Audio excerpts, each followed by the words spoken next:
because he was pitching well, and they also knew that they were going to lose him for a certain amount of time. They didn't know about the 6 games. They thought hopefully it'd go down to 5, maybe 4. That was not the case, but now you need guys like Carson Smith to step up. Barnes. They've got some arms down there that can get the job done. Yep, no question about it. And tonight, hoping not to have to use anybody other than Chris Sale. Here's a look at the Red Sox lineup, brought to you by Toyota's website for deals, buyatoyota.com. Mookie Betts is in center field tonight. Andrew Benintendi in left with Hanley Ramirez the DH. JD Martinez in right with Mitch Moreland at first base. Eduardo Nunez at second. Rafael Devers at third. Christian Vasquez does the catching, and Brock Holt is at shortstop out of the 9-hole against the right-hander Marco Estrada. He is 2-1. CRA 5.32, pretty high for him, the changeup specialist for Toronto. The defense tonight for the Blue Jays, they are 5th in the American League. They've made 12 errors in 23 games. Solarte will be at third base. Gurriel, the shortstop. Travis at second. And Smoke, the first baseman. Left to right, Hernandez, Pilar, and Krichik. And Luke Maile doing the catching for Marco Estrada. Here are your umps tonight, brought to you by Toyota's website for deals, buyatoyota.com. Ramon DeJesus is the plate umpire with Kerwin Danley at first, Dan Iasagna at second, and Scott Barry at third base. And we're available. This telecast can be heard in Spanish by selecting the SAP button on your TV remote. SAP presented by Toyota. Visit compra2toyota.com to see Toyota deals not seen on TV. Buenas noches, amigos.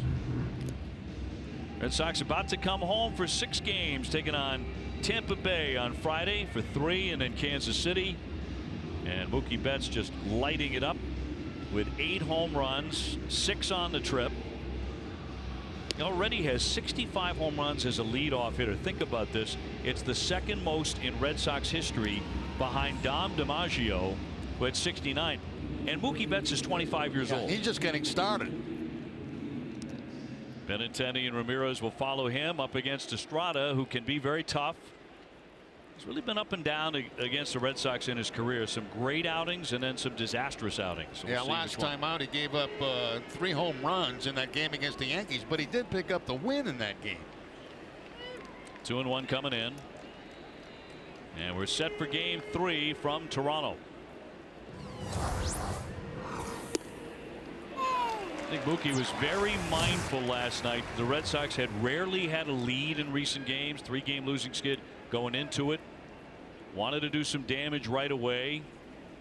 Get the Red Sox on the board in the first inning, and he did it with a leadoff home run.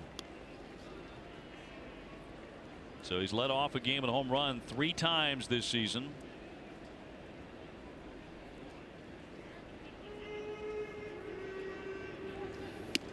And he'll take one outside. Betts taking on the Blue Jays, brought to you by AARP. Last 19 games against Toronto, .349 with 5 homers and 23 runs batted in, not to mention 9 stolen bases. He's hurt them. Pops this one up off the first base line. Smoke says he has it. 1 gone. That's amazing. He faced the batter without throwing a changeup. You don't see that very often at all. Fastballs and a slider in that at bat to Mookie Betts, and basically keeping everything away from him. This guy is a changeup master. He can throw with the best of. 4-5 lifetime against the Sox, a .397 ERA. Benintendi hitting .218. This is a cold spell. It's been a trying series for him. He's 0 for 8 with 4 strikeouts. Last night, a base running mistake at third base, though he was screened by the umpire. He told Alex Cora that after the ball game. It's something Jerry pointed out at the time as we were breaking down what might have gone wrong there. Yeah, the third base coach tells him, okay, you're tagging on this play, you go, and then it's up to the third base coach to yell go when the catch is made. And Benintendi got off that bag a little bit too soon because he was blocked. And down he goes, a swing and a miss. He's 0 for his last 16. That's the changeup we were talking about right there, going down and away from Benintendi. So he's 0 for his last 14 now. There's that grip on the changeup. You can see how much it moves, and it's a very difficult pitch for hitters to pick up. We've seen some funny swings against that pitch over the years. So here's Hanley at .316, 3 homers, 16 driven in. Strada will always do that. That glove right up in the face. 2 down, bases empty.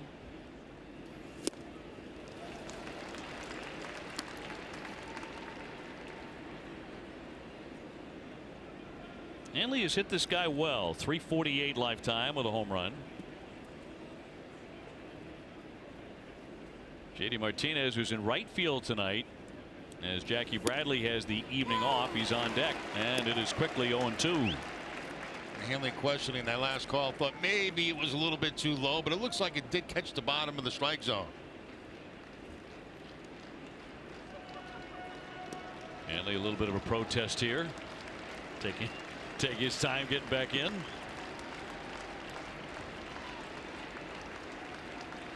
And Estrada with the 0-2.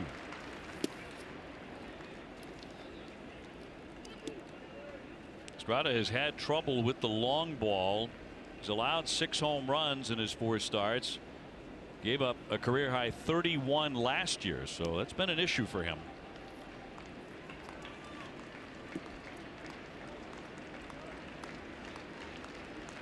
And a 1-2 to Ramirez. Now, when you look at Estrada, obviously his best pitch is his changeup. When he throws his fastball, it's about 90 miles an hour, but it's straight. It doesn't have very little movement to it. And then he'll also mix in that slider with it. But 3-pitch guy, but the changeup obviously has a star next to it. 2-2. So he's gone full on Hanley. Red Sox have scored only 8 runs over the last 4 games, but they did snap a 3-game losing skid last night and can come home 6-3 on a trip that included the West Coast for the first time.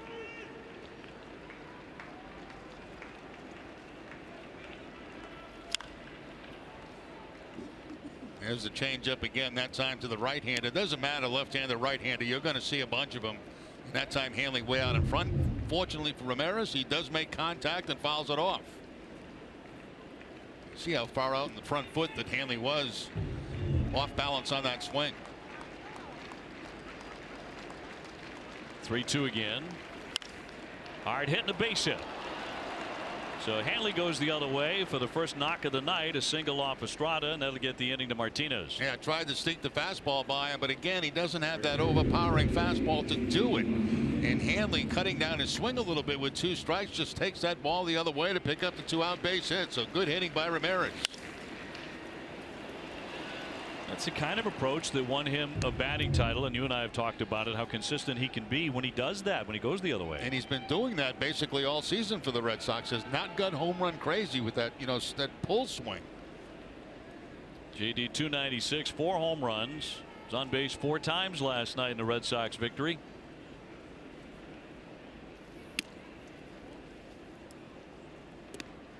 He had a hit, 2 walks, and he was hit by a pitch. Just getting underway here in Toronto on a sale night. Man, does he love this mound. He loves a lot of mounds, but he's been unbelievable. There's a high fly ball to left field. Backing up Hernandez. Heading for the warning track on the run. He's there to make the catch at the 328 mark to retire the side. 1 man left, and Chris Sale heads for the hill.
Hernandez in left with Smoke at first base.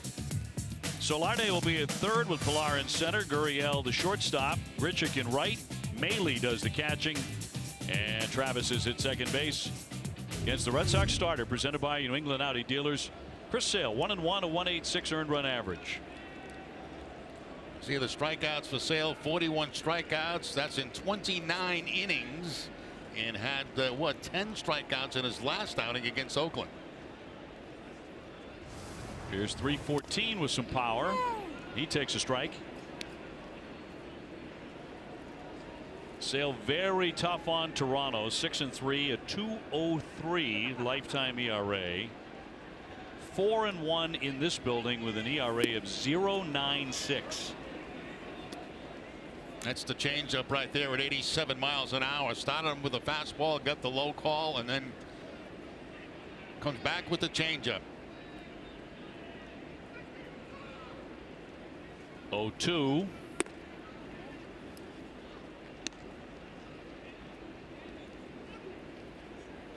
Sale currently tied with Toronto's Jay Happ for the highest strikeout rate per 9 in the American League.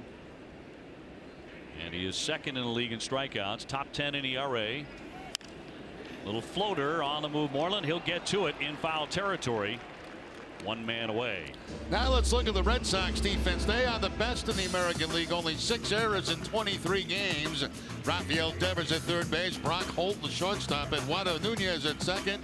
And Mitch Ballin at first. Left to right, Benintendi, Betts, and Martinez. Christian Vasquez doing the catching tonight for Sale. Teoscar Hernandez, the left fielder. 310, 3 homers, 10 runs driven in. Been an adventure in the outfield in this series. They've had him in left and they've had him in right, and he hasn't looked real comfortable in either spot, to be honest with you. They dropped the ball line drive last night in right field. In game 1 in left, he caused what was originally ruled an error on the shortstop. Then they took it away and they gave Hanley Ramirez a base hit and a pop up that was dropped, but he did not communicate at all at the shortstop. It was really his ball. He did not make the play. They talked to him afterwards. John Gibbons, the manager, had a rather lengthy discussion with him. And there are certain rules, you know, outfielders certainly have priority over infielders on fly balls like that. In the infield, shortstop, second baseman usually have priority over the first baseman, and it kind of works in a circle. 3-1. A couple of nights ago, you can see the shortstop going back. He's looking for help, and he's not going to get it. He just kind of gave up on the play. Did Hernandez, and last night he just drops a line drive. At first I thought he might have lost it in the light tower, but he didn't. Tried to hold up, and he did. They did appeal to first base. Umpire Danley says no swing, so a walk to Hernandez. That'll put on a base runner for Justin Smoke. Blue Jays have been playing pretty well. They're 14-9, 8-4 here at Rogers Center. They've gotten off to a good start. That's very unusual for them. In recent years, they've been terrible out of the gate, and they've really had to scramble to get back into the race, or they just didn't get back in the race, which was the case last year. They get buried early. Different story this year. Popped into right, charging on Martinez. He has to pull up, and that drops in for a base hit. Hernandez now heading for third base, and that throw won't get him. You know, frankly, you're just used to everything hitting the air to right field being caught because Mookie Betts is usually there. He's in center tonight. I agree. You know, when that ball left the bat, I thought for sure that was going to be an out, but J.D. Martinez plays it safe. He stops. He doesn't want the ball bouncing over his head. Right there, pulls up where another couple of steps, maybe has a chance at it. And some good hustle on the base pass by Hernandez. He made a good read on that to get to third base. Little different lineup tonight. Betts in center field and Martinez in right. Jackie Bradley with the night off. That'll send up Yangervis Solarte, who's at third base, hitting .237. Good power. He's hit 6 home runs, including 1 last night. So a little trouble early. And a high pop, foul ground. Moreland will watch it sail off into the stands.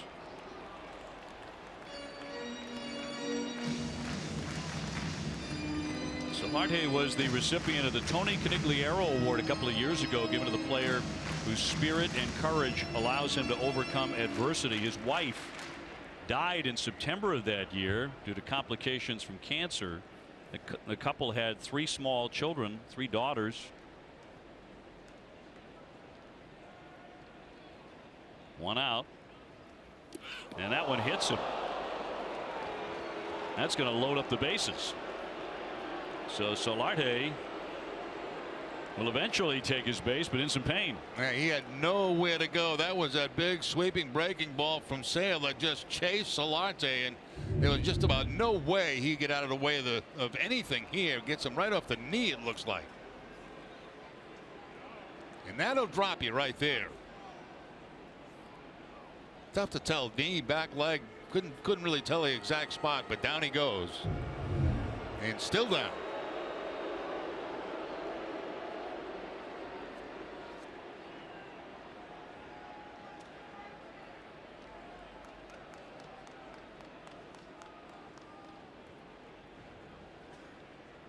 So the bases are going to be all loaded up for Kevin Pillar. And Solarte slowly walking toward first. So a walk, a single, and a hit batsman. And there will be no place to put Pillar here in a moment.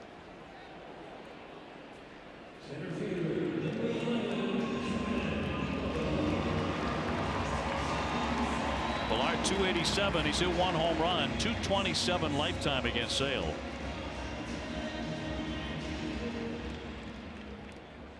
He was in a jam early. No score in the first inning. Hernandez at third, Smoke at second, and now Solarte at first.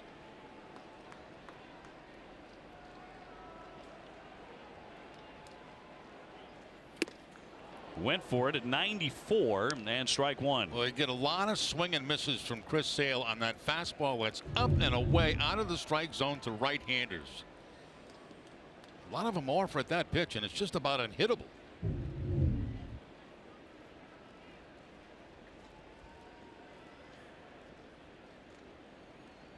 And his 0-1. Same result. Upstairs again, that time a little bit more down the middle of the plate, but out of the strike zone high. You know what he's going for right now? He's going for the quick strikeout.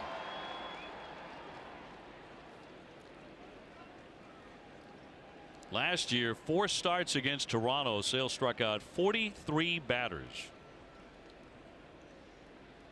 Second highest total by a Red Sox pitcher against Toronto over 4 games. Hideo Nomo had 46 against them in the same span of games back in 0-1.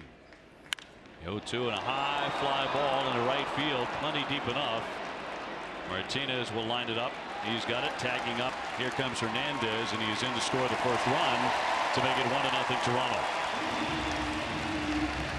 I'll give Pillar credit. You know, they tried to go upstairs. They did go upstairs again with the fastball, but this time he makes contact on it. After a couple of swings and misses, he gets that high fastball again. That's the strikeout pitch, but look how high Pillar gets with the bat. He goes up on his toes to get this. And he gets it deep enough to get the run home for the Blue Jays.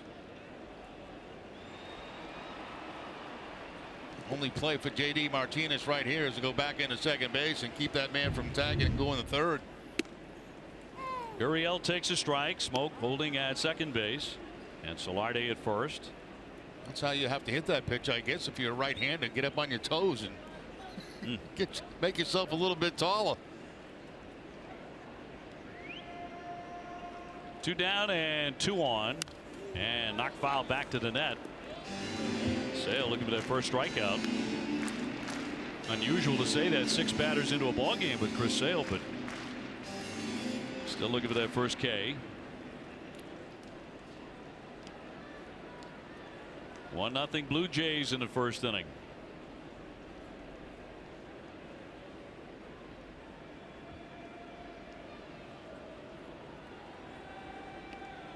(0-2) to the shortstop. Poke foul. 97 on that last fastball. Good job by Gurriel, who's never faced Sale, to foul that pitch off.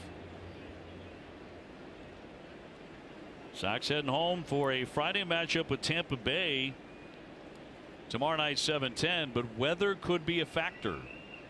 Expecting rain throughout the day and into the evening back home in Boston.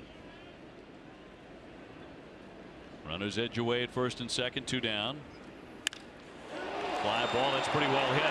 Martinez and Betts on the run, and Martinez will run it down onto the warning track. He ran all night.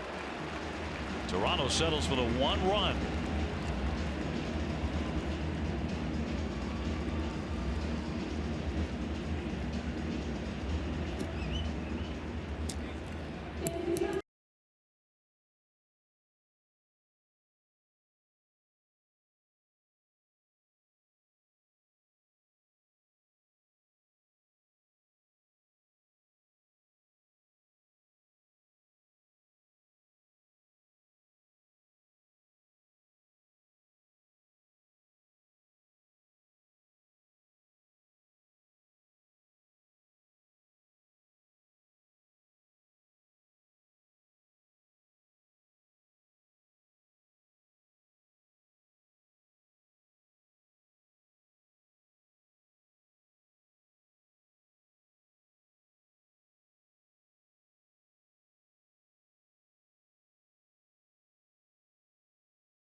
Top of the second, 1-0 Toronto, and Moreland in the box.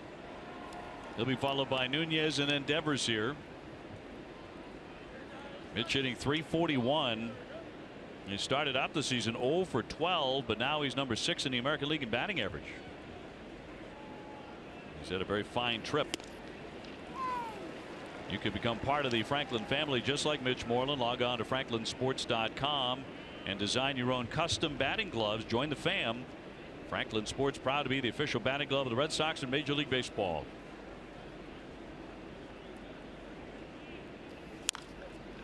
One and two.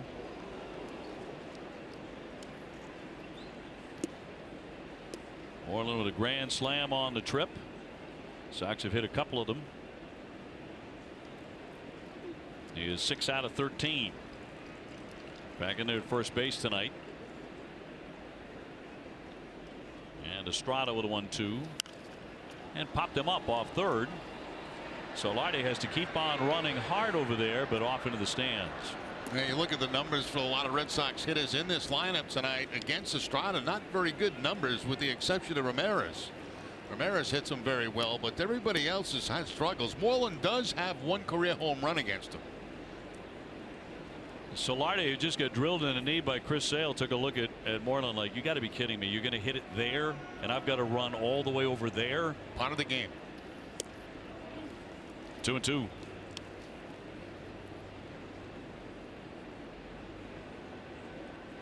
Sox are in a stretch where 19 out of 25 are on the road. So not much time at Fenway. 2-2. He thought about it. 3 balls, 2 strikes. Let's change up again. That time too far outside to be even tempting to Moreland.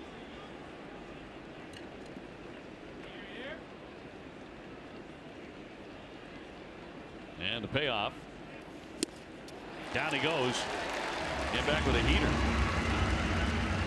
So tonight after Red Sox coverage on NESN Sports Today, we'll have a full recap of tonight's Sox game, plus a preview of the Lightning Bruins playoff series. NESN Sports Today is presented by People's United Bank, where the technology is as helpful as the people. A big hand for Estrada because that strikeout, Mitch Moreland, was the 1,000th of his career. They put it up on the big board here in Toronto. Got a nice hand. Nunez next. Eduardo 253, 2 home runs. Alex Cora would like to get Devers a day off on Friday when the Red Sox return home, and that would probably put Nunez over to third base. And Xander Bogaerts will be back in the lineup on Friday. All it took was one rehab start. He doubled and homered. And apparently everything turned out very well after the day after he played and felt good about things. And I'm sure talked to Alex Cora about it and said, look, I'm ready to go, man. And Alex said, if you're ready to go, let's get you in there. Why waste your time going on a road trip in AAA? 0-2 up high. It was like you were listening in on the conversation. It's exactly what Alex said the conversation was. Almost word for word. Well, I kind of know how those things go. You know, when you try to talk yourself back into a lineup. That's exactly what he did. You know, obviously, if the doctors had a different version, that would have been one thing. But Right. But Bogaerts was very enthusiastic about getting back to work. The other thing that they might have taken into consideration too, if Pawtucket was home, and I don't think they are home. Right. I think they're going on a road trip. It wouldn't make much sense to send them. 2-2. Foul back. Devers on deck. Yeah, ideally, Alex said 2 games would have been great if they could have done that, but Paw Sox were rained out. And he had played so well in game 1, and it was all systems go after that. 2-2 from Estrada. And a breaking ball tried to hold up. He did on a pitch in the dirt, and it's 3-2.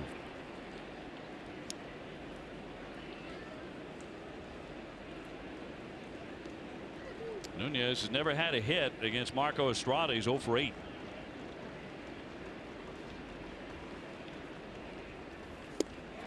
Still hitless. Back-to-back strikeouts by the right-hander. That's the changeup again. You know, he's got 3 strikeouts on the night. 2 of them got changeups. Benintendi, the left-handed. Now the right-handed Nunez goes down on the changeup. It's like a disappearing pitch. One of the best in the business. Here's Rafael Devers, 267, 3 homers. He has driven in 17.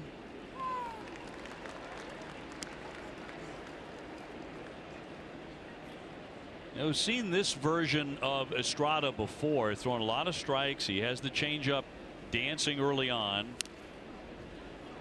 And he can really get in a run where he can retire, you know, 10, 12, 13 in a row when he gets pitching like this. You know what happens when you face a guy like this? I mean, you're well aware of that off-speed pitch, the changeup, and guys don't like to look for changeups, you know, but sometimes you have to against a guy like this. Then he fools you with a fastball like that.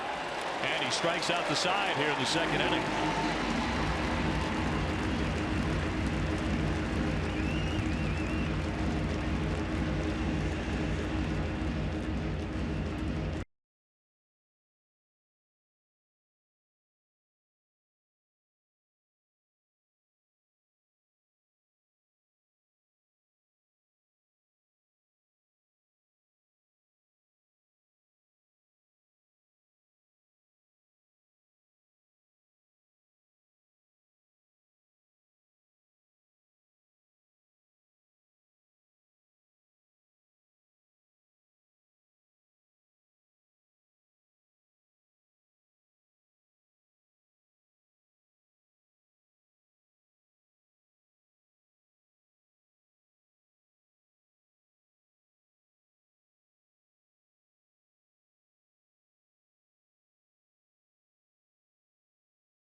always here to get you there. Chris Sale's career at Rogers Center, as mentioned, very impressive. Now a 1.13 ERA. The run against him in the first inning was an earned run. A walk, a base hit, a hit batsman, and then a sacrifice fly to put Toronto out in front. Here's Grichuk fouling that one away for strike one. It'll be followed by Luke Maile and then Devin Travis in the second inning. Yeah, Grichuk in the lineup tonight. He's 3 for 4 against Sale in his career with a home run, but he is 0 for his last 14 on the season. But that's why he's in there tonight. He hit Sale. Strike two. Yeah, good numbers against the lefty, but he's off to a 5 for 59 start. If he had any options left, it'd probably be in the minor leagues right now. He's hitting .085. Although he has hit a couple of home runs. Former St. Louis Cardinal. 1-2 around the plate. Trying to go backdoor on that outside part of the plate. Started in that left-handed batter's box and try to pick up the corner with it, but it didn't quite snap enough for him. And leaves it outside. Got a piece to hang in there. Red Sox starters ranked number 2 in all of Major League Baseball in ERA, 2.59. Only Houston is better, 2.31.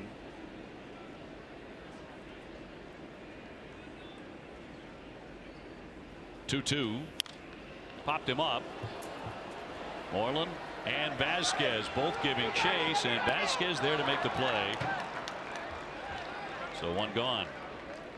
Now Vasquez very good on pop-ups. You know, this ball starts to tail back toward the infield. Now normally the first baseman would call him off, but Vasquez is calling for this all the way. Now he has to go back just a little bit because most of those pop-ups like that will go back toward the infield, but he's still able to snag it. Sends up Luke Maile, who's been really hot at the plate. 4-14 with 9 runs batted in. Catcher. Speaking of hot, the Yankees have caught fire.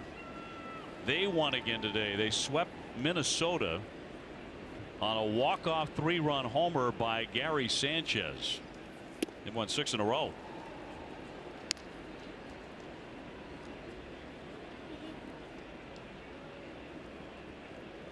So the Yankees in Toronto 4 games behind the Red Sox.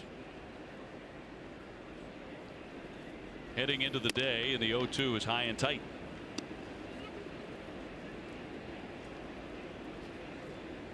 Travis on deck, 1-0 Toronto. And a quick working lefty struck him out. Over the inside corner to pin Maile to the plate. That's the first K in the book for Sale. Yeah, we're used to seeing the outside fastball to those right-handers. This time he comes inside corner and right at the knees. Tough pitch here by Sale, and really as a hitter all you can do is look at that and hope that it doesn't go as a strike. That time it did. Travis hitting just a $130 with no homers.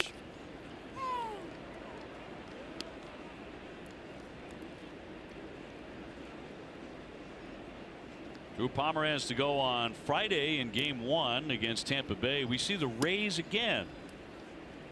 Did you keep all your notes on Tampa Bay? Got everything down. Just have to see if there's anybody on the disabled list. But other than that, yeah, hasn't been that long. This feels like 45 minutes. Saturday's game, just a reminder, is 4:05. There's a high fly ball driven deep to left. You can forget about that one. Gone into the second deck. Travis, for the first time this season, he makes it 2-0.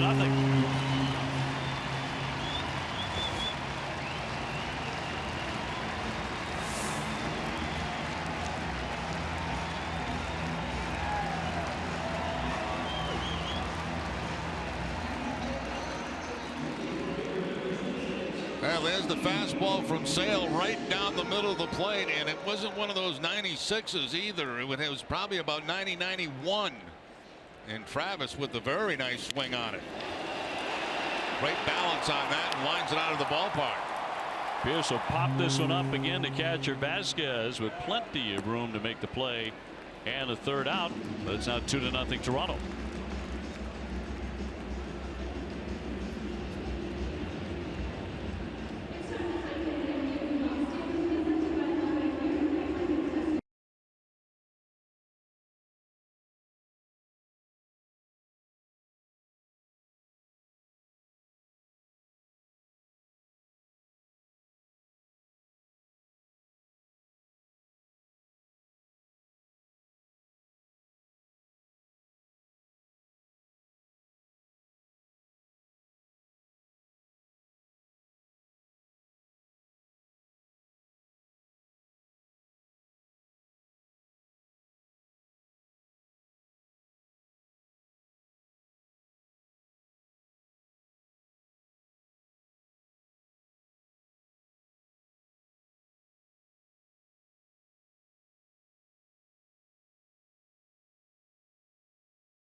Well, Toronto has added another on a home run by Devin Travis and now leads it 2-0. Vasquez will lead off here in the third inning for Boston. Then Brock Holt, Mookie Betts. Mookie will be hitting for the second time. Estrada last inning struck out Moreland, Nunez, and Devers. Yeah, 4 strikeouts on the night for him.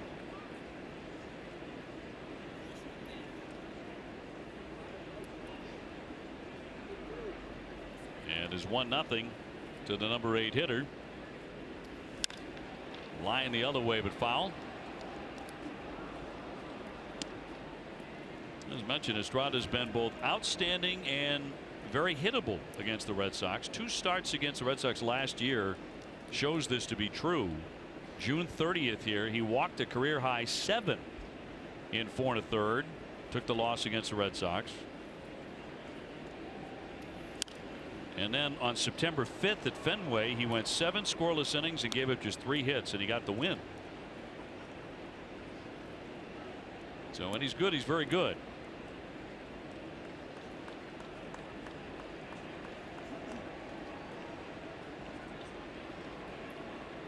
Vasquez taking his time getting back in. Estrada's another guy who likes to work quickly, like Chris Sale. The 1-2.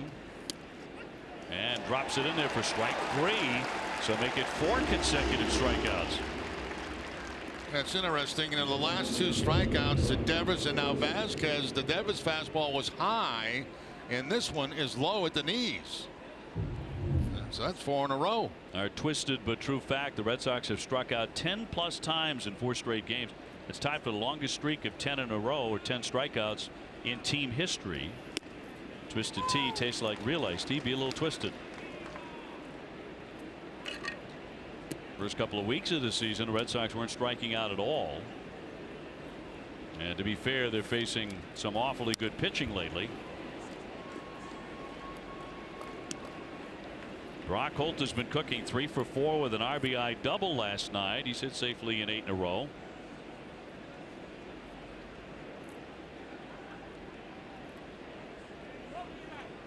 Oh, 2 on the way.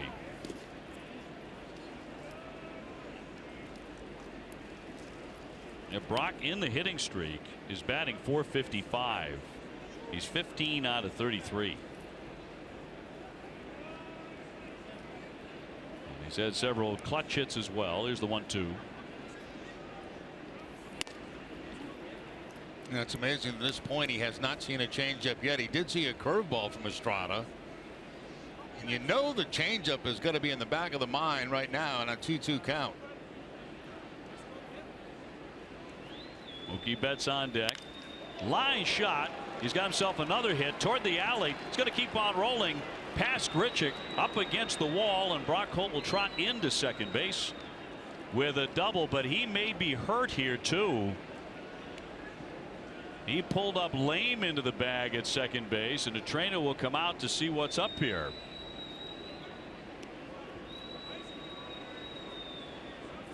Take a look at him rounding first base. It's almost like he's saying he's got a cramp. Watch him round first base right here, and then he kind of pulls up and grabs his hamstring area. But he's trying to convince them that it's a cramp right now, so we'll have to wait and see whether they're going to take a chance with this or not. It's certainly grabbing his hamstring area. Well, he's just extended his hitting streak to 9 in a row. He's the hottest Red Sox hitter at the moment. Trying to run it out. Hitting a cool .471.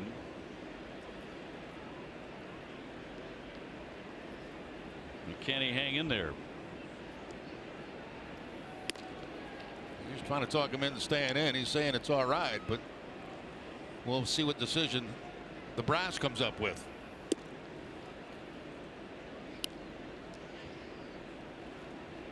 Red Sox close to getting Xander Bogaerts back. As mentioned, on Friday he'll be in the lineup, scheduled to be in the lineup against Tampa Bay. And he is going to have to come out.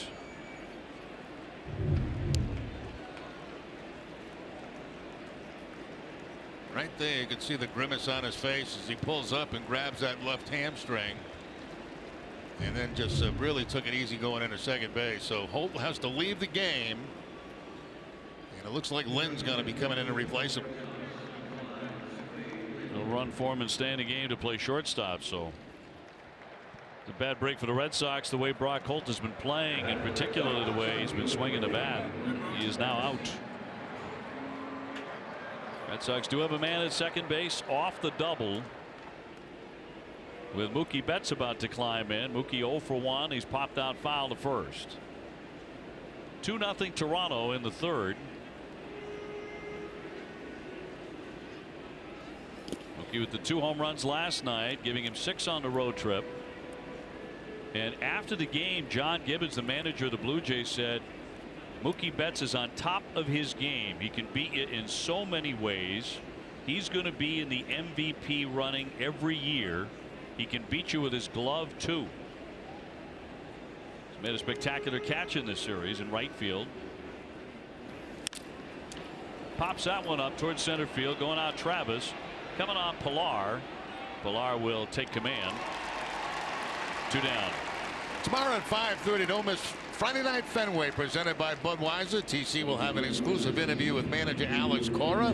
Be sure to visit the baseball tab on Friday before the game for a chance to win Budweiser baseball giveaways. Budweiser, legendary lager for legendary moments. I like how you say lager. Lager. Oh, it's especially appealing the way you say it. Lager. I can't do it. Here's Benintendi. He's 0 for 1 with a strikeout. Red Sox trying to get on the board against Estrada.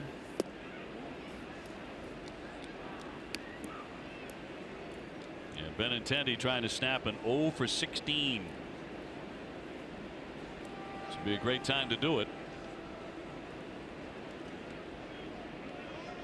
This right-hander is home run prone, and a line shot for a base hit. He comes through there. Lynn rounding. He will score. Benintendi taking off for second base. The throw, and did not get him with the tag. And the Red Sox are on the board. 2-1. Benintendi breaking out his 14th RBI to chase in Zue Lin.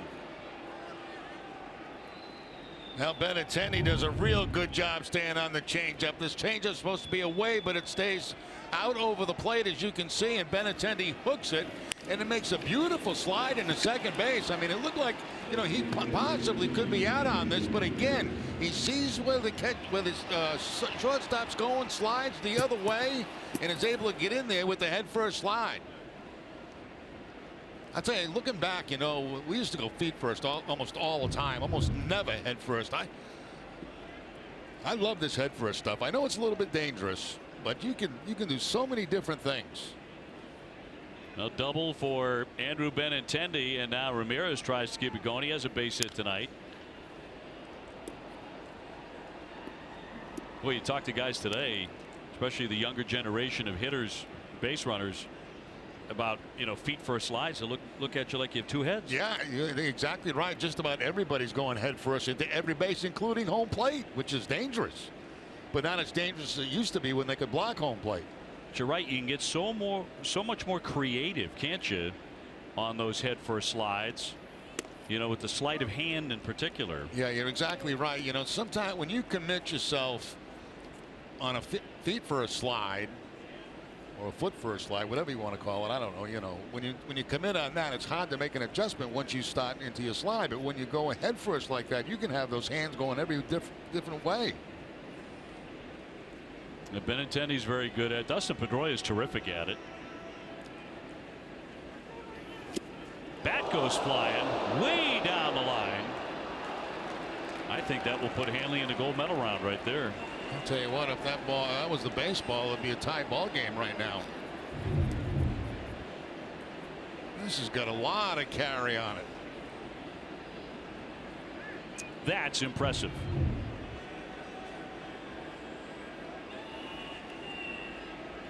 So to count 1-2 on Ramirez, JD Martinez on deck.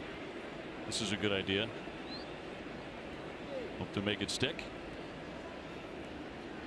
Benintendi at second with the RBI. His first hit of the series, and he made it count. And again, this is a guy that Hanley picks up very well. Estrada sitting over 350 off him lifetime.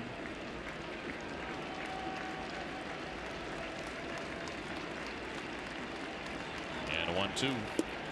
He would not chase. You know, I should have said it before the game, but Benintendi tonight was my pick to click because I watched him during batting practice. They had a great batting practice and just felt like he was going to have a good game. Now he strikes out the first time up. I still should have said he was my pick to click because I still believe that. Well, he's clicking. Well, he clicked last time. I think he's going to have a good night. 2-1 Toronto.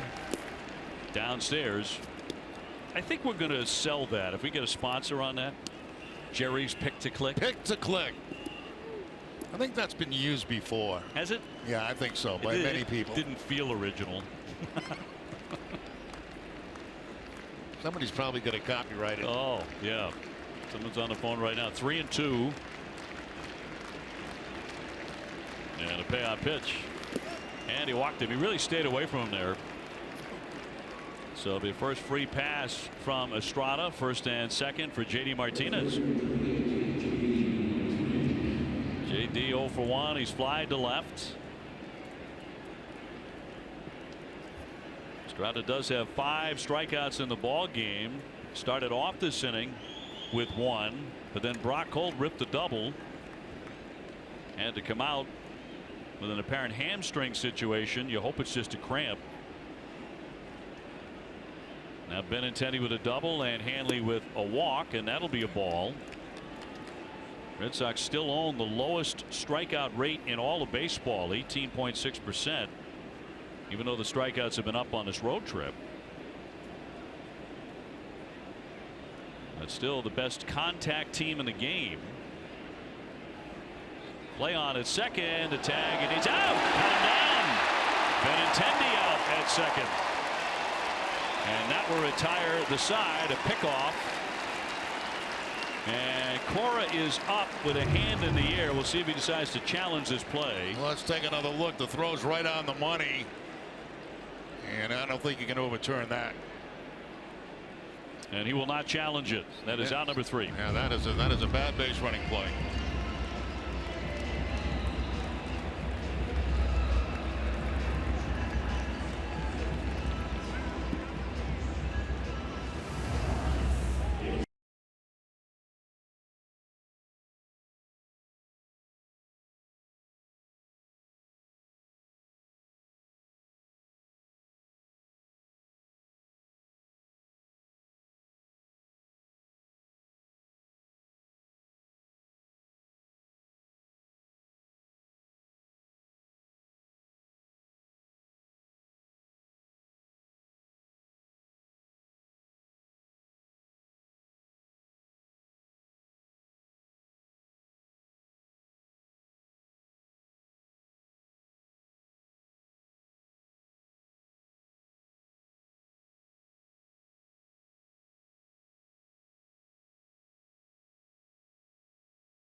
wins leaders since 2012, and Chris Sale and David Price are at the top of the list at 88. Rick Porcello right there at 84, tied with Verlander.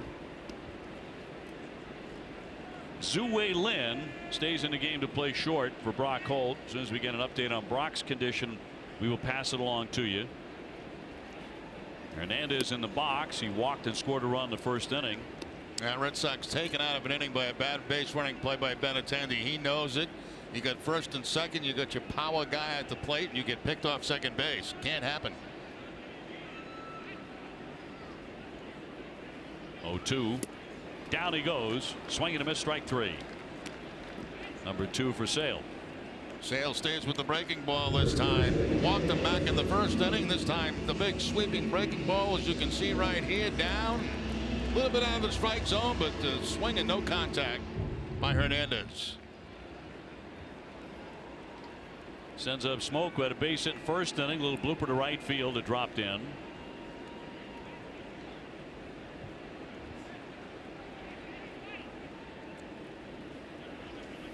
Smoke is 3 or 4 years older than Jackie Bradley, so they just missed each other at the University of South Carolina. Both part of an outstanding baseball program there. Jackie was named the College World Series Most Outstanding Player in 2010. And Smoke set the home run record at South Carolina and the RBI record while he was there, just a little ahead of Jackie. One of the top baseball programs in America. The Gamecocks. Solarte on deck. One down and another 0-2. High fly ball, jack to left field. Benintendi backing up there at the wall, leaping up, it's gone. They hit their second home run of the ball game off of Chris Sale. For Smoke, his third.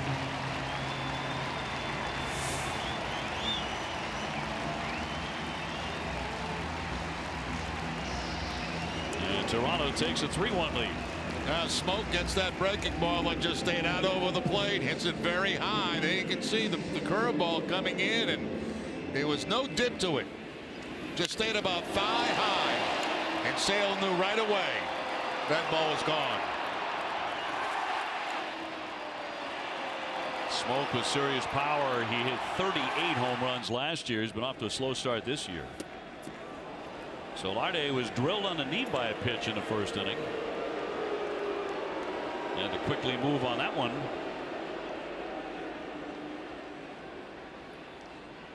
Last night, Solarte with a home run to snap a 1-for-20 skid.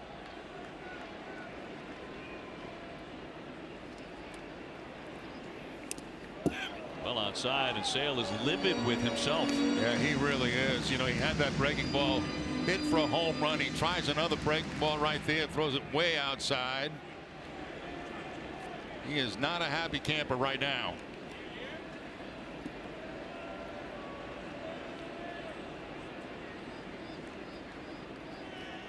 The 2-0. A wave and a miss on a changeup. Yeah, just when you think you're going to get a fastball, you got a fastball swing working, he throws you the changeup. Boy, he is steaming though. 2-1. Line shot toward left center on the move. Mookie Betts. He's there. 2 down.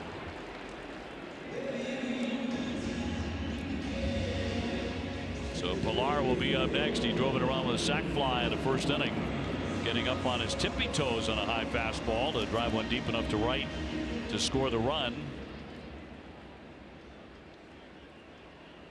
Pilar has some power. Only 1 home run so far this year, but 16 last year, which was a career high. 3-1 Toronto.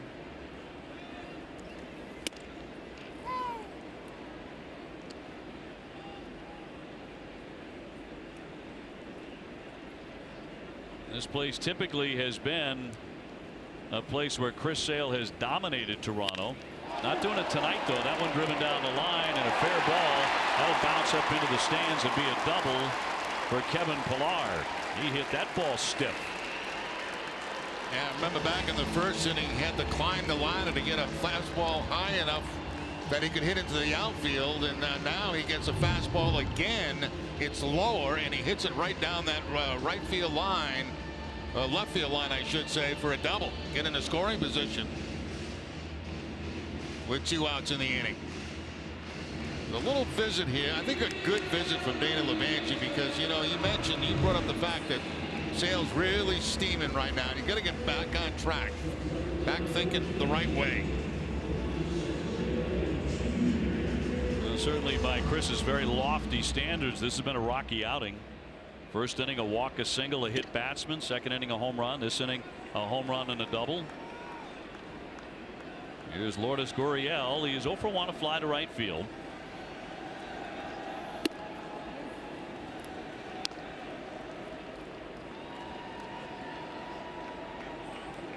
Sale was pretty unlucky his last time out, because despite a pretty solid performance, he pitched on the night Sean Manaea tossed a no-hitter against the Red Sox in Oakland.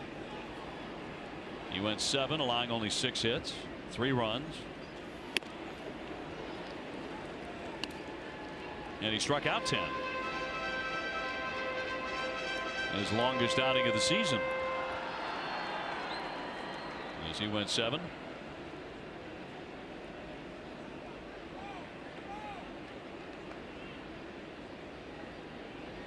Is 1-1 to Gurriel. Zipping it up a little bit the last couple of pitches. 95 and 96 with the last 2 fastballs.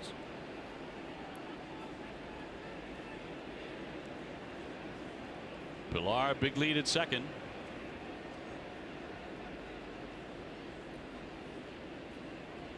The 2-1 runner goes, and it's tapped foul.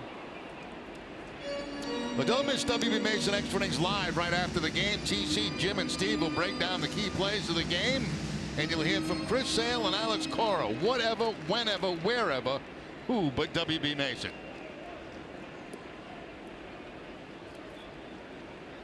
Pilar, the base runner, took off on that last pitch and got an excellent jump.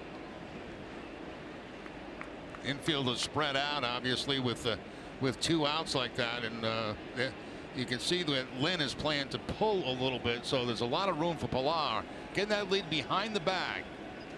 Not running here, and it's yanked on the ground to Devers, up and over to retire the side, but a home run by Smoke makes it 3-1.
Top of the 4th in Toronto, JD Martinez was at the plate when Benintendi was picked off, and that's a base hit up the middle.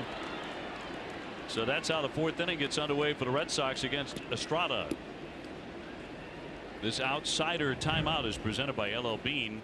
From the ballpark to your local park, the outside always better together. LL Bean, be an outsider. And I must say, you know, even though the Maple Leafs were taken out by the Bruins, of course, as we well know last night, yes. The city of Toronto did function today. There were people out and about. I think they've gotten past it. It's a tough night for them, though. It was. Number one was the Bruins win in Game 7, but the Sox won here. Final score 4-3, and their soccer team, FC Toronto, they lost in Mexico on penalty kicks. So that was a very tough night. Although the Raptors won in the NBA playoffs, so at least they had that going for them. They had a lot going on, though, and a lot of heartbreak. Moreland 0 for 1. He struck out first time up. Sox trailing 3-1 early.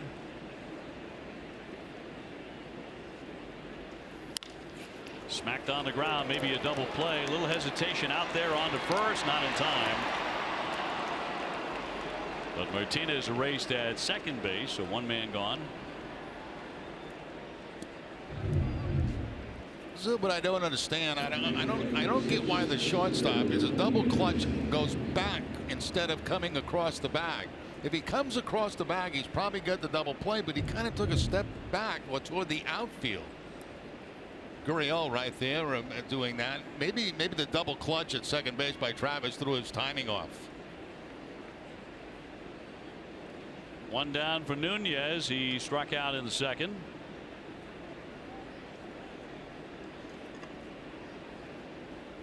One man gone. Eduardo in his 57 games with the Red Sox since the trade last year is hitting .300 for Boston. Came in at .253 for this season with 2 homers.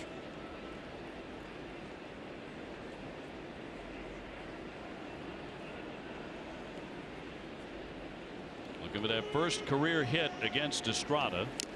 He fouls that one off the catcher.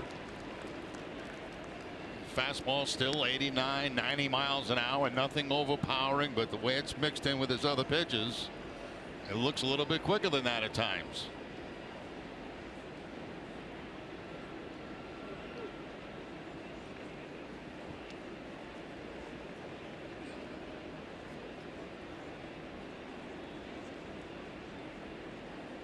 Red Sox facing a guy in Estrada tonight who has not had a losing season since 2012 when he was with Milwaukee. His best year was his first year with the Blue Jays. That was 2015. He went 13-8 with a 3.13 ERA.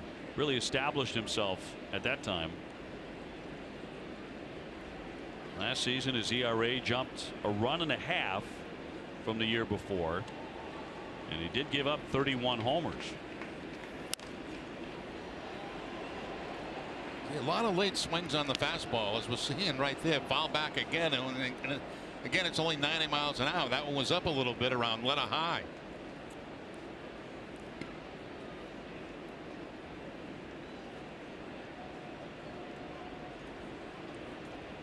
Mitch Moreland off first base, not a big lead, one down.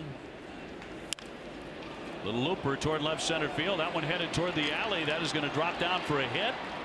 Heading into third and stopping there Moreland, and into second base with a double. Nunez had to go down and get it. He's got himself 2 bases, and the Red Sox are in business. Oh, was that ever nice right there? A changeup that he was actually off balance on, but able to make contact and drop it in that gap in left center field. There's the changeup, and you can see that he's out in front of it, and that ball's away from him, and he's able to cover the plate somehow on his front foot and flick that ball into left center field for the double. Boy, just swinging at that pitch is amazing, you know? Yeah, and just showed you how he did it, too. Little hitting instruction from Eduardo. Reached on a flick. Yeah. So the Red Sox have 2 on and 1 out for Devers. Raphael a little bit due to make something happen. Struck out in the second inning.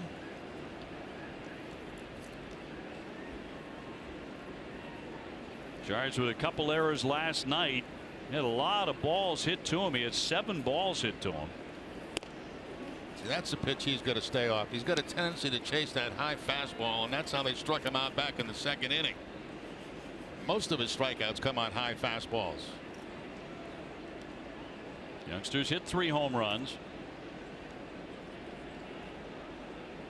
He's been playing a lot since opening day, and Alex Cora wants to get him a day off tomorrow. Here's the 2-0 strike.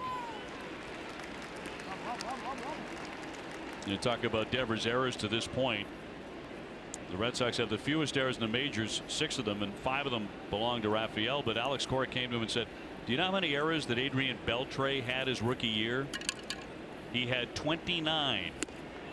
He said, so relax, but he goes chasing there and counts 2-2. That's the pitch I'm talking about. I mean, when they need a swing and miss from Devers, they go upstairs with the fastball, and he's having a difficult time staying off that. He's got to somehow discipline himself not to be swinging at those high fastballs, because that's just getting yourself out.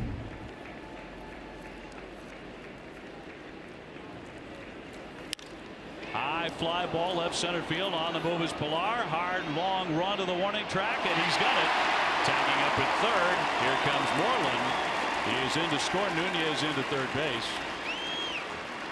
Well, he put a charge into it, but Pilar is one of the best outfielders in the game. 1 run in there, 3-2 the score. Yeah, Pilar just makes up a lot of ground in a hurry. There's no question about that. On contact, I thought that might have a chance to go off the wall, but Pilar really covered an awful lot of ground to get to that. The Red Sox do get a run. They get a man to third base, but he's full speed going to the warning track. Well, Devers picks up his 18th RBI. And Vasquez with a chance now to tie up the ball game with a base hit. 2 down. He's 0 for 1.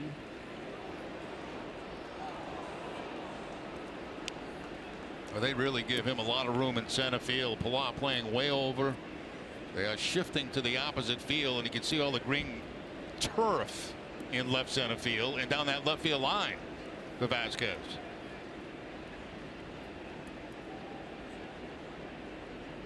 Nunez 90 feet away as Estrada checked him. Here's the 0-1. Zue Lin on deck. Zue did not start the game. Brock Holt did at short, but Brock came up lame after a double in the 3rd inning to extend his hitting streak to 9 in a row. He has been hotter than hot. We'll get an update on him as soon as we can. The 1-1. And that's a ball.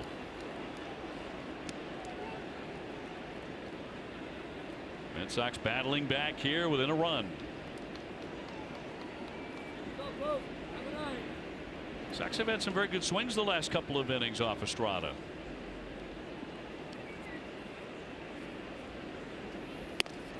Off speed in there at 79. That's not usually where you see the changeup too up high, and that ball was at the top of the strike zone and away. Wants to catch a Maley, bring it back down. Borderline. 2-2. And popped him up.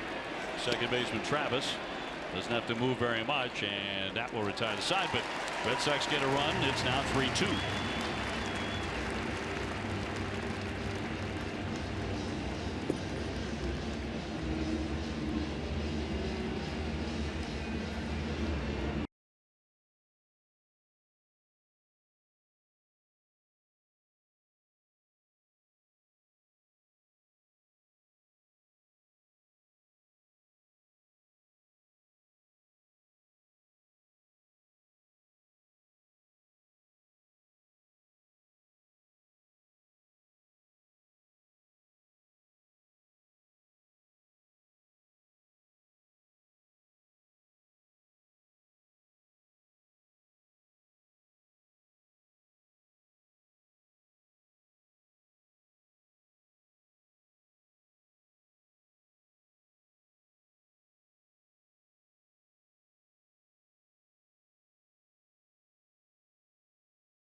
Toyota's official website for deals, buyatoyota.com. The all-new Subaru Ascent featuring all-wheel drive and 3 rows of seats. Love is now bigger than ever this spring. And by the great folks at Sullivan Tire and Complete Auto Service. Back inside Rogers Center. Pretty good crowd here tonight for the finale of the series, the rubber game. Toronto with a 1-run lead. Jerry Remy, Dave O'Brien with you. Now let's see if Chris Sale can turn it around here in this ball game. It has been a struggle for him in the first 3 innings. And needs a shutdown. Grichuk, the leadoff man, 0 for 1. He's popped to the catcher. And the word on Brock Holt why he left the ball game, a tight left hamstring.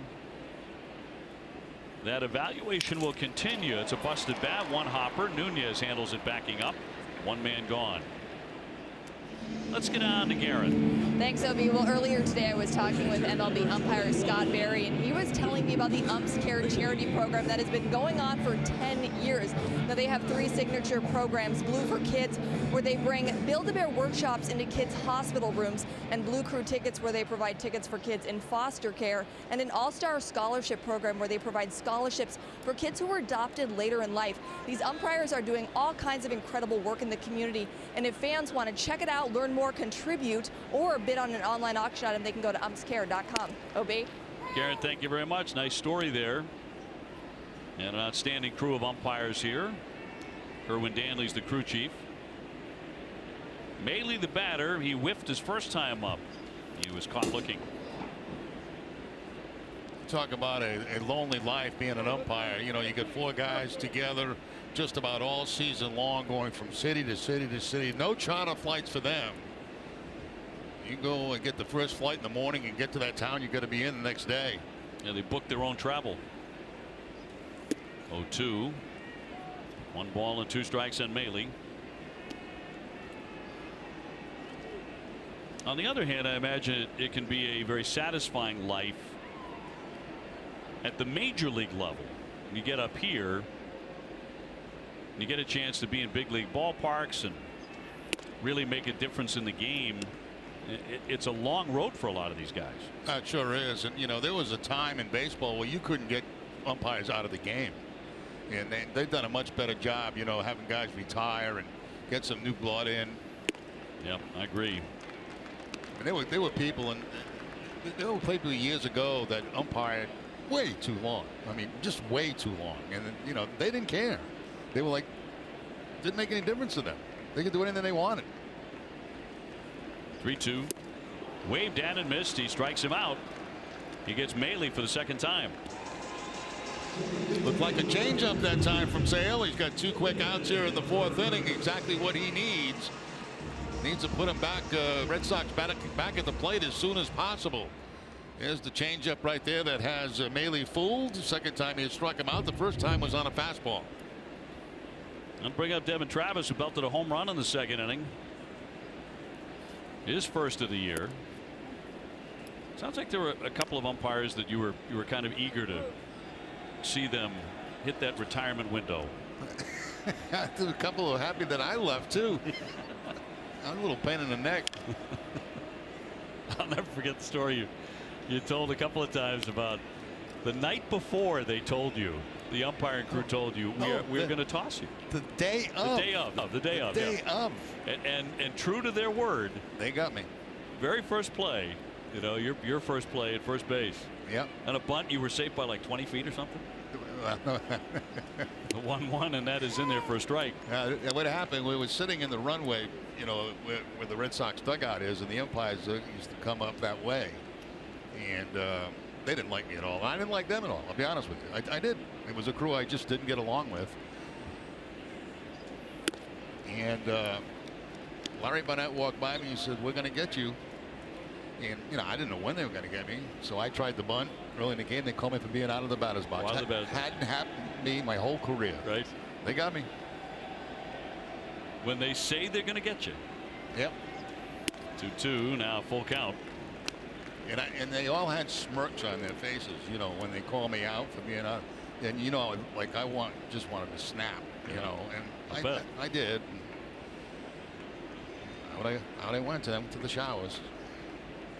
Quick day for Jerry. And a couple of quick days. 3-2 in play to the second baseman. Nunez will set him down, and that is a 1-2-3 from Chris Sale.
First pitch at the top of the fifth. Zue Lin bluffing a bunt. He looks at a strike. So Larde, the third baseman, came charging in.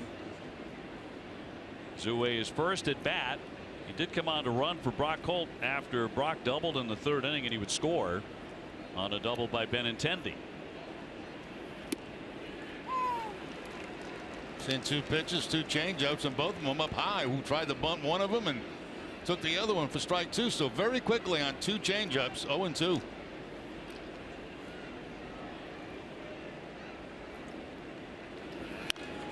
Pops a foul back out of play. On deck, Mookie Betts, and then Benintendi.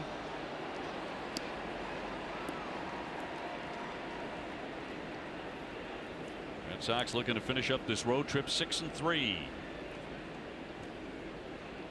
And back home to Fenway for 6 games. Here's the 0-2. Another one up high.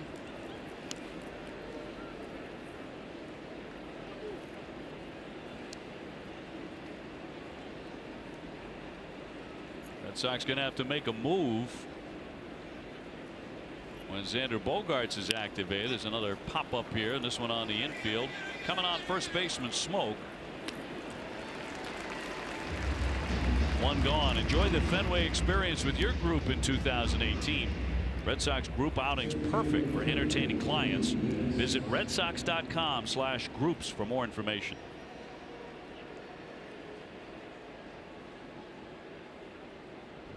Good looking outfit, isn't it? Very sharp. Mookie Betts has popped up and flied out 0 for 2.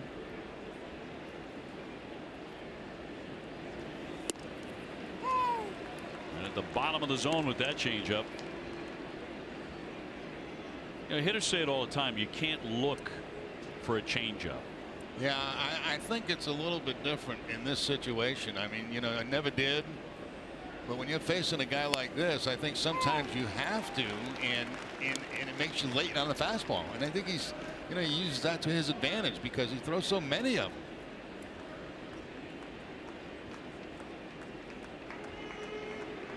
Oh, 2 to Mookie.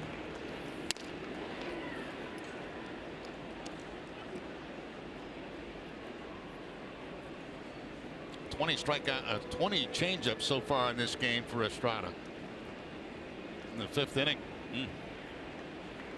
1-2 to Betts. High fly, straightaway center, pretty well hit, backing up Pilar, feeling for the wall on the track. He's got it. And 2 away. Stay tuned after the third out of this half inning for the mid-fifth studio show with Adam and Casey. So Mookie made all kinds of noise last night. Pretty quiet so far tonight, but only the 5th inning. Benintendi ripped a double in the 3rd inning. That snapped an 0 for 9 in the series and an 0 for 16 on the trip. Yeah, it's been a mixed bag for my pick to click tonight. A strikeout, a pickoff at second base, and a double. If things don't go well, they're going to tell me, don't pick me to click. I'm sure it'll be done in the privacy of the clubhouse. It'd be like, Jerry, would you mind? Yeah, please do not pick me to click, because you stink at that. No more pick clicking.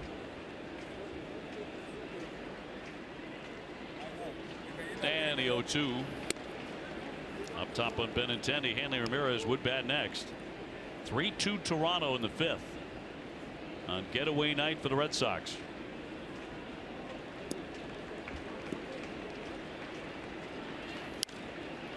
Now twist foul, back out of play.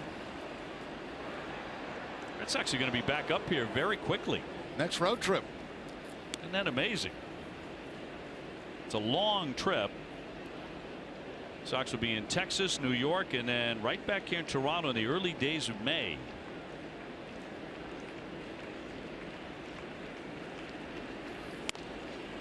He stayed away. 2-2. Here's that schedule. Yeah, 4 games in Texas on the next trip. Day off in New York. And then very expensive. You know, New York and Toronto, both very expensive cities. Line shot, base hit to right. Click. You're sticking with him, and he is 2 for 3. You can't give up on a guy, you know, just after a couple of innings. You got to stay with him all night. He gets the fastball this time, and it was the double he got in the 3rd inning on a changeup. This time it's a fastball for the line drive base hit. So he gives Ramirez a chance with a man at first and 2 outs. Benintendi 2 for 3 in RBI tonight. Now Hanley, who has singled and taken ball 4. Estrada was real careful with him and putting him on in the 3rd inning. Benintendi did steal 2 bases last night, not running here. And the Red Sox are 20 for their last 20 in stolen bases against Toronto. Now you've got a lot of guys in the staff that are very slow to home plate, including the guy tonight, Estrada.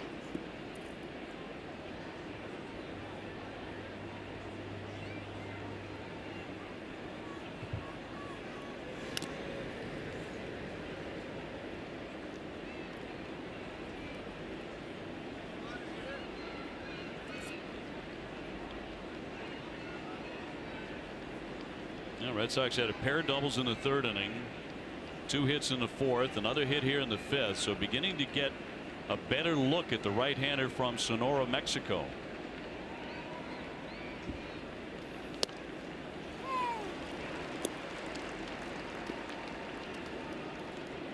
One ball and 1 strike on Ramirez.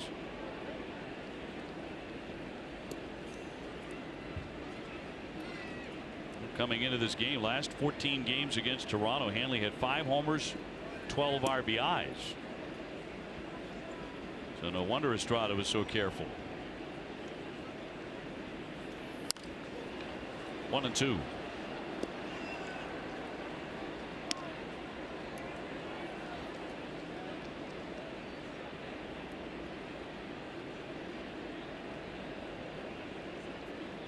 JD Martinez on deck. Hanley looking down at Carlos Fabulous with a man on and 2 out. I'm always curious why you look down at the 3rd base coach when you get 2 strikes and 2 outs. And not much you can do.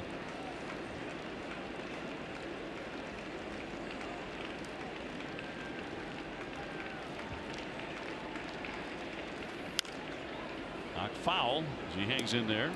I mean, you're not going to get the take sign. The only sign that could possibly be given is the steal sign.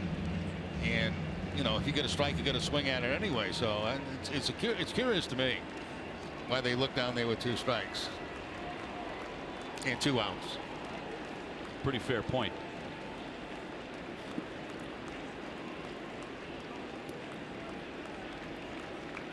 Benintendi with a lead at first with 2 away. Unless, of course, the Red Sox would come up with a home run sign that might have been put on. And that would be a totally different story. Then we could understand why Hanley was looking. Oh, you want me to hit a home run? Oh, okay. Why didn't you say so? Why didn't someone tell me?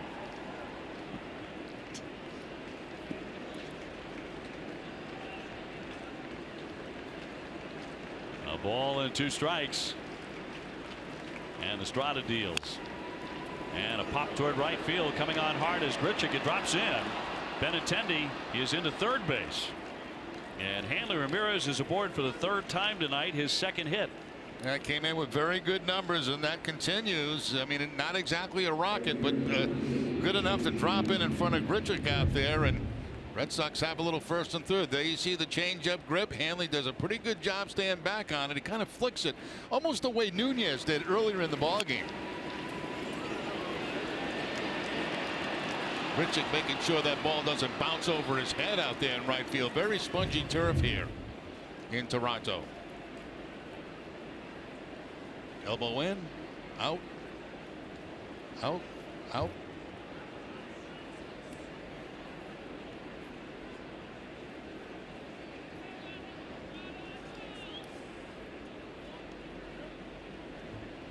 So we'll send up J.D. Martinez. He's flied to left and singled.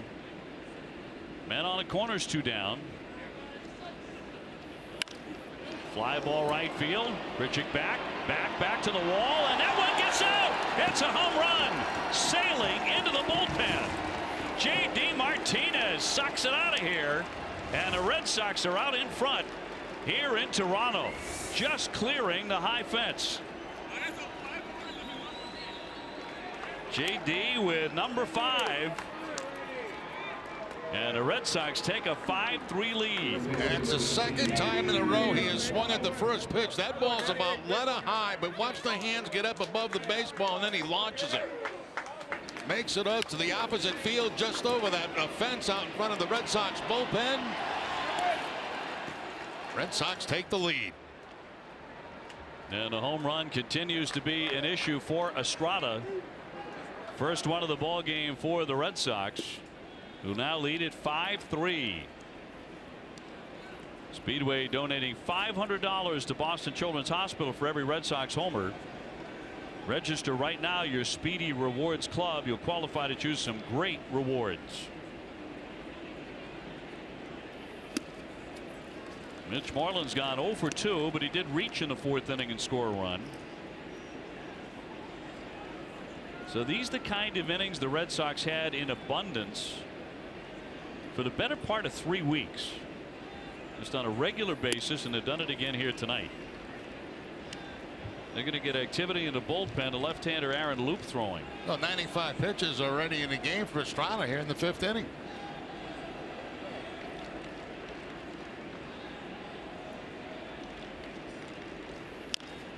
Well, fouled off his foot, rolls all the way out to the infield. You know, you think of certain at bats, Jerry. You think about the double by Nunez where he had to go down, get it and drive it. That prolonged that inning. And the same thing happened in this inning with Hanley. Exactly. You're exactly right. It's a great point. You know, both guys were fooled on the pitch, but were able to pick up base hits to keep the inning going. Sacrifice fly followed the Nunez double. And of course, the home run followed Ramirez's single. And Moreland will loft that one to left field along the line. Hernandez with a lengthy run, but he'll get there. And that will retire the side. But J.D. Martinez hits a home run into the bullpen and right. Time now to turn it over to Adam and Casey for the mid-5th studio show, guys.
has such outstanding right field power.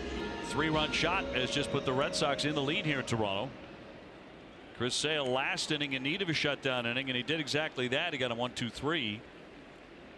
And now it's the top of the order. Pierce, Hernandez, and Smoke for the Blue Jays. Red Sox win, and they win another series.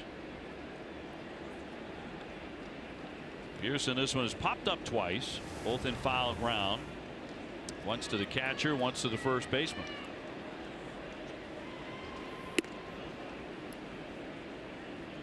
So we'll see if the left-hander can get on one of his patented runs.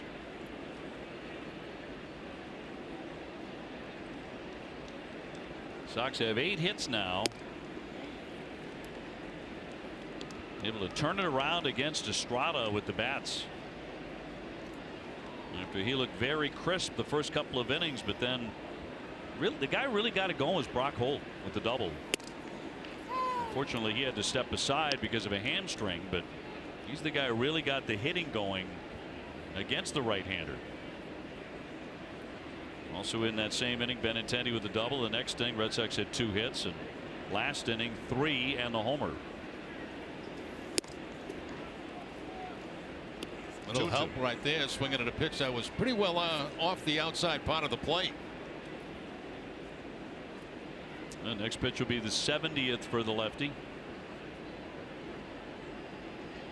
Looking for the K. It has not been an overwhelming strikeout night for Chris Sale. So far only 3.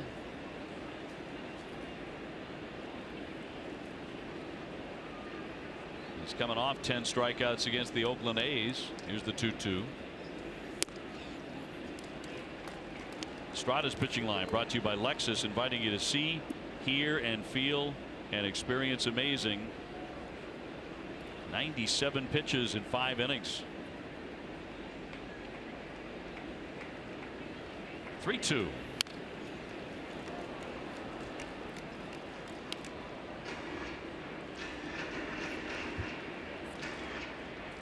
Toronto did have some activity in their bullpen. Last inning they had the lefty Loop warming up. Nobody warming out there at the moment. 5-3 Boston. And the 3-2 again.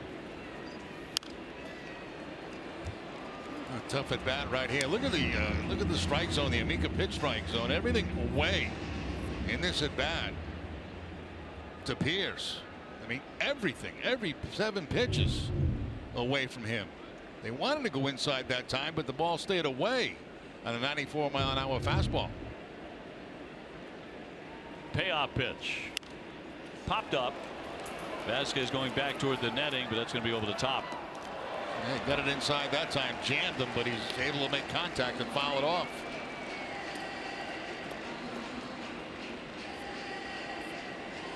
The season has seen the longest at bat in the history of the game. Granted Bell to the Giants, 21 pitches. I saw that. Yeah. Amazing, huh? Unbelievable. Took about 13 minutes, the at bat. About 13 minutes. 3-2. And he popped him up. Racing out Lynn. Benintendi coming out. Lynn says he'll take it and does. Long at bat, but one man gone. Red Sox on NESN brought to you in part by Ace Ticket. Red Sox fans going to their trusted source for tickets with lower prices and better service. Tickets to all Sox games and concerts at Fenway available right now at aceticket.com. That brings up Hernandez. He's walked and scored, and he has struck out. One man away. The appeal, no swing.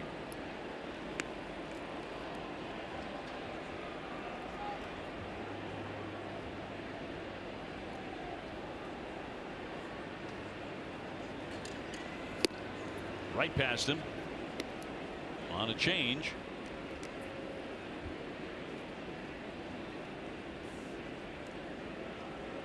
The man on deck, Justin Smoke, has been trouble for Sale tonight with a base hit and a home run. They've hit 2 homers. 1-2. Another good changeup there. Has been back-to-back changeups, and that might have been the best one he's thrown all night.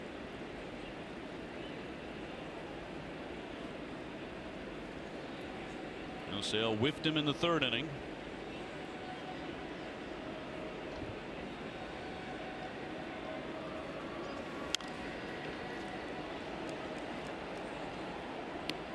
His fastball tonight has been anywhere from about 92 to 97. Plenty of changeups.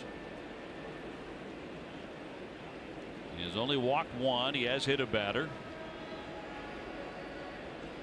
Trying to strike out another in Hernandez. It's like you get the feeling, though, he hasn't got into a groove all night long. He did have the 1-2-3 inning last inning. Got the first out here in the fifth. See if he can settle in for a couple of innings. Yeah, at times he's been frustrated with himself too. 2-2. Done a lot of that too. Fouled off a lot of pitches. Unusual for him. And lengthier outs, lengthier at bats that he's used to. But again, he set such a high standard for himself. Particularly here in Toronto, where he's been magnificent. Another one fouled away.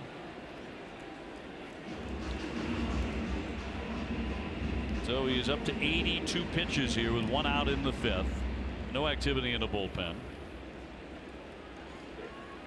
And Smoke waiting on deck.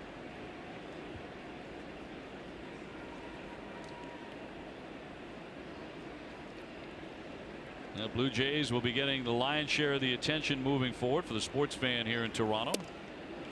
That'll miss. Not by much. On a sale night, he gets that. The curveball just missing, picked up, as you can see, by Vasquez, but almost at the bottom of the strike zone. Very close. Another foul. So this will be at least a 10-pitch at bat. Pierce had a long at bat right in front of him.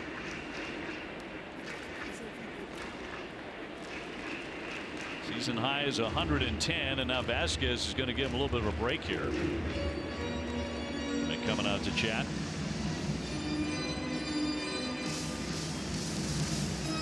Bases empty, one down. Red Sox ahead 5-3. Thanks to J.D. Martinez hammering a line drive home run into the right field bullpen, just barely clearing that fence. 3-run shot in the fifth off of Marco Estrada.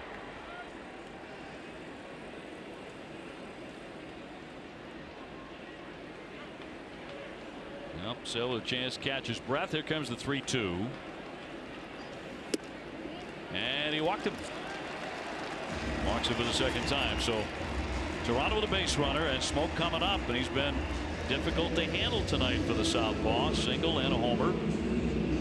Third home run of the season in the third inning was a no-doubter. Now back in the third inning on a breaking ball. Smoke smokes it.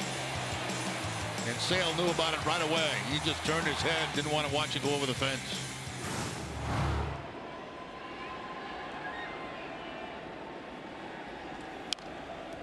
Fouled off for strike one.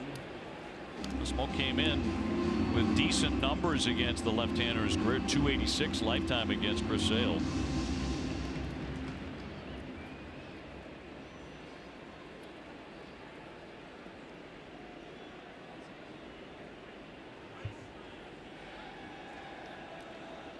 He has not had a double play turn tonight. That'll float foul out of play. Tomorrow at 6:30, don't miss Red Sox Game Day Live, presented by DCU. TC, Lenny, and Steve will preview tomorrow's matchup between Blake Snell and Drew Pomerantz. DCU Digital Federal Credit Union. What can DCU save you? Now Sale looking for that put away here against Justin Smoke. Will he have it on this pitch? He will not. 94 though. You know, I mentioned this in game one of the series, and we're seeing the Red Sox catchers do it a lot in this series, where they give him multiple signs with a man at first base. They're really mixing up their signs, and I truly believe the Red Sox think there's something going on here at home. If you look at the numbers for the Blue Jays at home are off the charts compared to on the road. 0-2. Without knowing what that might be, for example, sometimes ball clubs are convinced that there's somebody out there in the stands, or center field, and relaying signs. Not to accuse anybody of anything, but that's one of the typical reasons for that. A suspicion. The 1-2 pitch. Wave and a miss. He put him away with a changeup. Mika Insurance, great service, great coverage, and great price for auto, home, and life insurance. Getting back to that point about stealing signs, I mean, everybody tries to do it. Here's the changeup right here to get the strikeout. And all clubs try to do it. But you look at some of the stats sometimes, you just start to wonder and say, wait a minute, why is this team so good at home and not so good offensively on the road? And it makes you think, and you say something could be going on. I can't tell you exactly what it is, but we're going to try to mix up our signs here, and that's what they're doing. You don't generally see that with managers at first base. Runner goes. Solarte fouls that one away with a man in motion. Hernandez.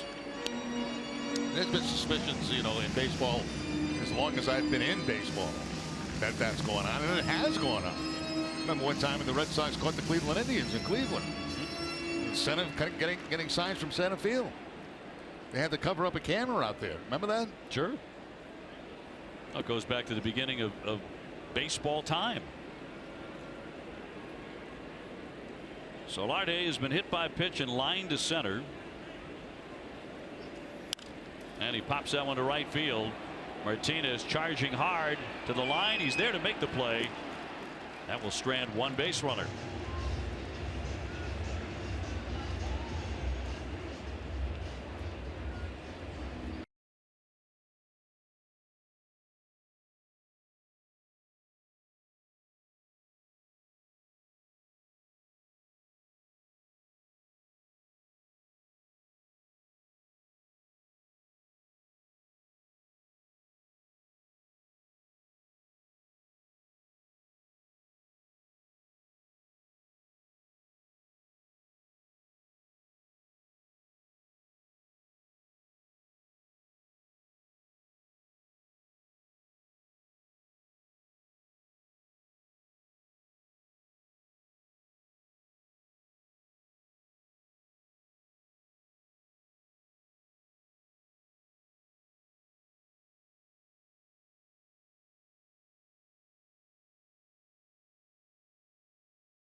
Be part of the NESN Clubhouse live studio audience this summer. You can enter your son or daughter's team for a chance to be part of it by visiting NESN.com/Franklin.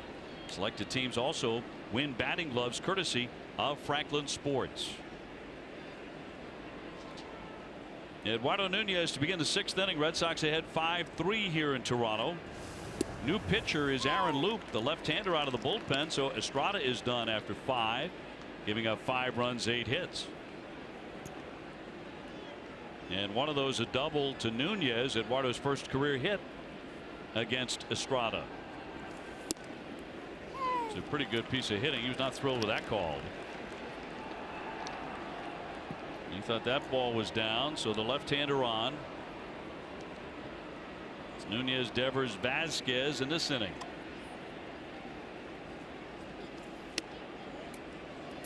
Lost the helmet, but took a ball. That was a very close pitch on the inside corner. You see two pitches down and away, and all of a sudden he busts him inside. He was jumping back on it, but it could have been called a strike.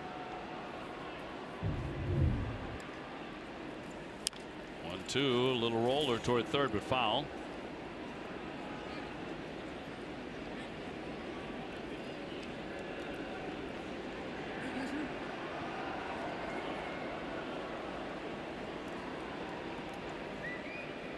Now Red Sox knocking out a guy who could be a very tough starter.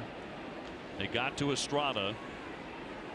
The big blow, the JD Martinez 3-run homer. Talking home runs maybe with Mookie Betts, who now has 8. Knocked foul.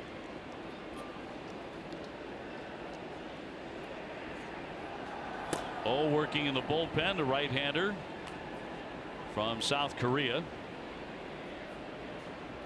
He's pitched one time in this series. Well, a win would bring the Red Sox back to Boston with a 6-3 road trip. Popped into right field, and Grichuk will make the catch. One away.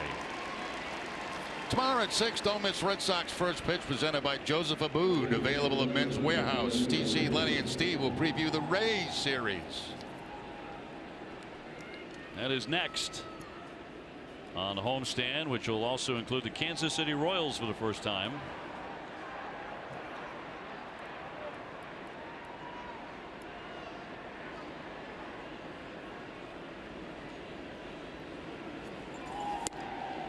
Devers lays off. He'll take ball 1. He has struck out, and he's also driven in a run with a sacrifice fly.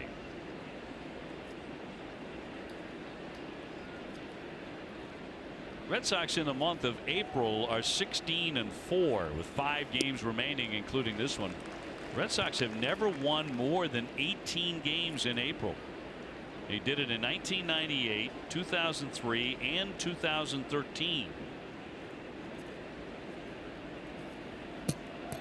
But still, including this one, 5 games left in April and 16 wins. Talked a lot of Red Sox history here in this first month because of this hot start. 2-1. Even up now. It looks pretty tough on lefties. He drops down on the side, as you can see. He'll throw that breaking ball from down there, the fastball. This time he goes with a fastball from down below. Puts him away, cut and a miss, strike 3. 2 gone. And he stays downstairs with the fastball against Devers. Now Devers is a very good low ball hitter, but against the lefty he does not make contact right here. And 2 strikeouts for him tonight, plus the sacrifice fly. 1 strikeout was on a high fastball from Estrada, that time a low fastball. That'll bring up Christian Vasquez. He has struck out and popped up 0 for 2. Sox and the Jays playing each other 9 times within 37 days.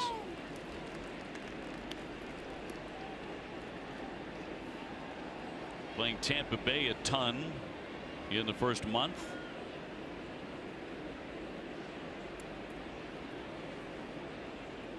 And the Red Sox in the middle of doing a lot of traveling. Here's the 0-1.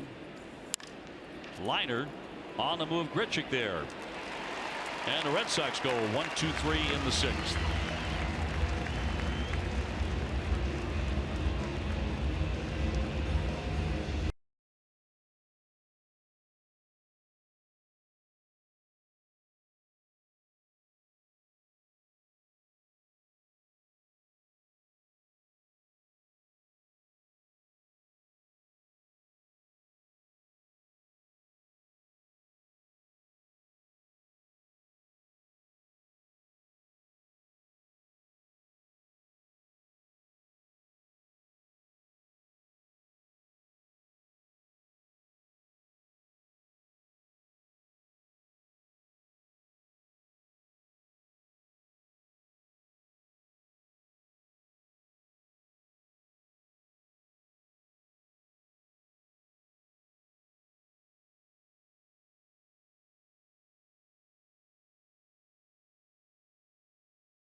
sandwiches for $2, $3, or $5. America runs on Duncan.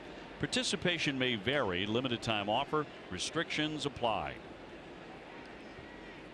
Bottom half of the 6th inning. Chris Sale back out there with a 5-3 lead here in Toronto. Pilar first man in. He has driven in a run with a sacrifice, and he's doubled. Very cagey base runner, Kevin Pilar. Earlier this season, he gambled against the Yankees and he stole home in a 5-3 victory. Actually stole second and third after a base hit, then stole home. Third baseman was way back off the bag, and the right-hander Dylan Betances is very deliberate to the plate. He had come set.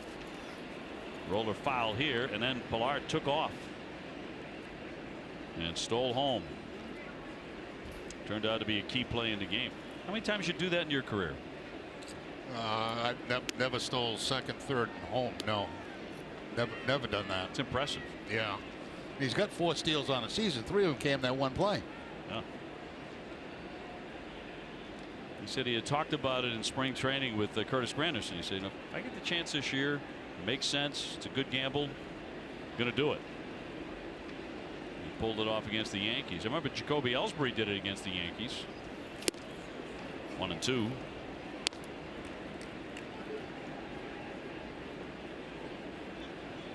Ellsbury with the Red Sox. Then he did it with Andy Pettitte on the mound. His back was to him. Yeah.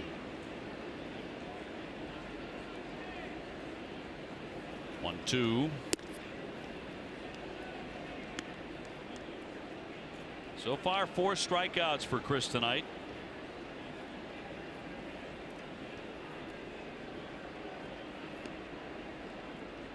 He's had to grind his way through this one so far this evening. Here's the 2-2.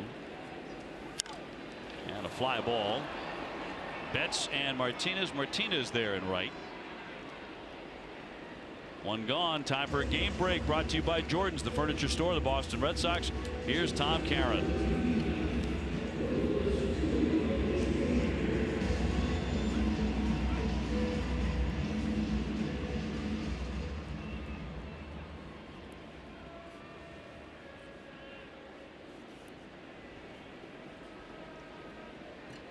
Okay, Tom, thank you very much. Gurriel in the box now. He's 0 for 2.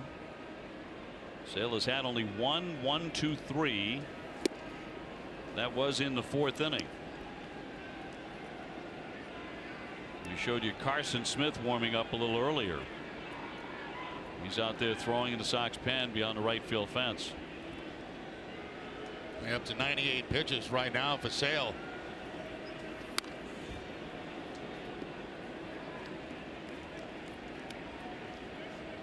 Pitching line on Chris Sale brought to you by Ace Ticket. 5 1/3, couple of walks. He's hit a batter and 4 hits. 2 home runs.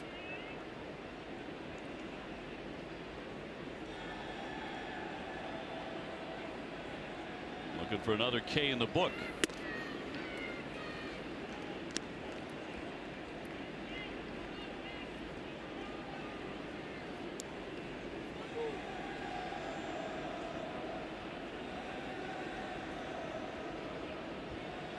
Well, Sale trying to finish him. The 1-2. Line foul. 94.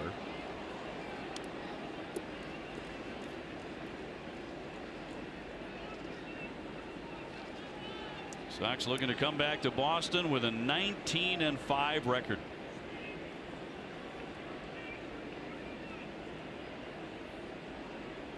Right now, winning percentage of .783.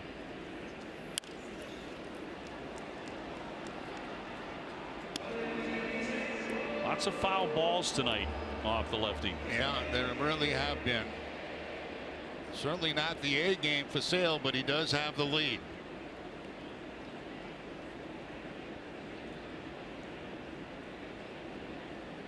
Red Sox dropped game 1 in 10 innings, but won last night 4-3. Ahead in this one 5-3. Ground ball to Devers. Nice friendly hop. 2 down. Randall Grichuk will be next. He's gone 0 for 2. And out comes Alex Cora. That's probably going to be it for Sale tonight. He's over 100 pitches. Yep, 103. Carson Smith continuing his warm-up tosses in the bullpen. He does not want to come out. Tell him he can get the last out of this inning. And Cora's going to let him get it. Or try to get it.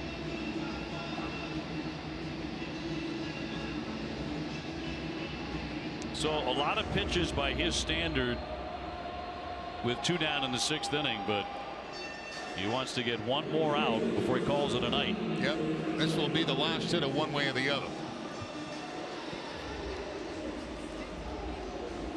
So the Red Sox manager will stick with him. Grichuk will climb in 0 for 2. Bases empty and 2 gone.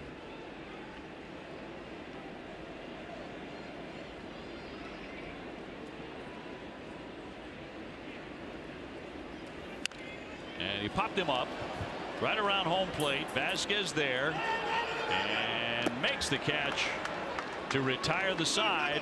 Chris Sale gets him 1-2-3 at the end of 6-5-3 Boston.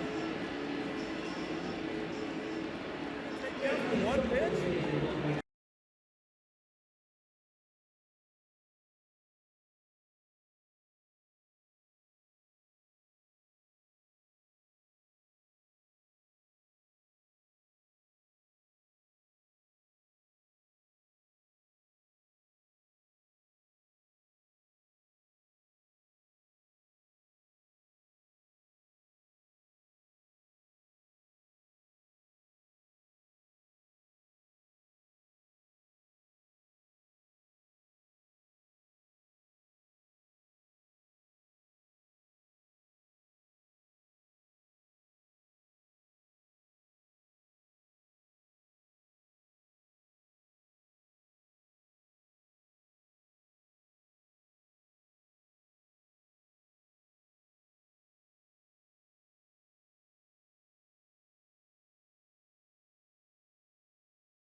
One pitch.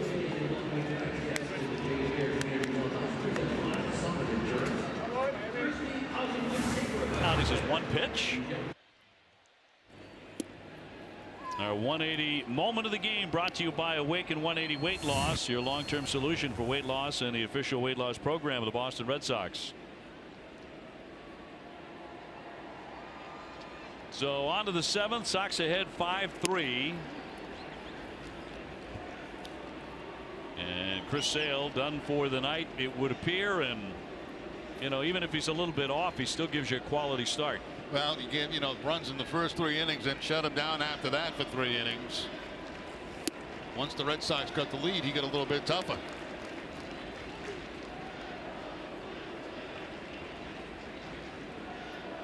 Red Sox in front by 2 and starting to get into the later stages now. Top of the 7th. They've out hit Toronto 8-4. Red Sox starting pitching has been the backbone. Ground ball to third, and Solarte will gobble it up. 1 away. The Sunday is on-field photo day at Fenway Park. This is always a big hit. Fans in attendance have the chance to take photos before the game with Sox players around the warning track. For tickets and more information, visit redsox.com/tickets.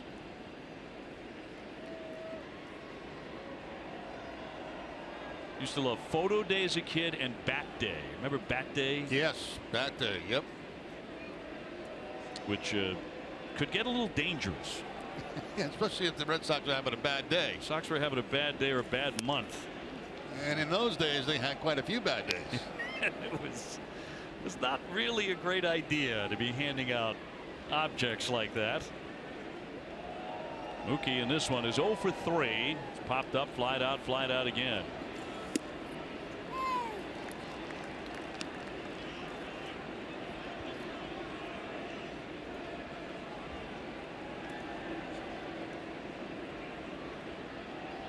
Red Sox fell behind early in this one, 2-0 and 3-1, but they have bounced back, as they are wont to do. Red Sox team that made a regular habit of doing that. They've done it in this series. They've done it again here tonight. They would much prefer to score first. The Red Sox are 11-1 in games in which they score first. And 1-2. Two hopper to short. Gurriel will get him. Sunday on an all-new Nesson clubhouse, Eduardo Nunez shows you infield drills he used since he was 10 years old. Plus, it's Wally's birthday, and you're invited to the party. Catch it all on Nesson Clubhouse Sunday at 11:30 on Nesson, presented by Delta Dental of Massachusetts. You going to the party, Dan? I was sad to say not invited, Jerry. I'm sure that'll change now that you mention it. You'll be front and center. Got a gift. I got Wally a hat. Benintendi has gone 2 for 3 with a double and a single. He's driven in a run. I know you're invited. You get invited to all the shindigs, all the big events. Yeah.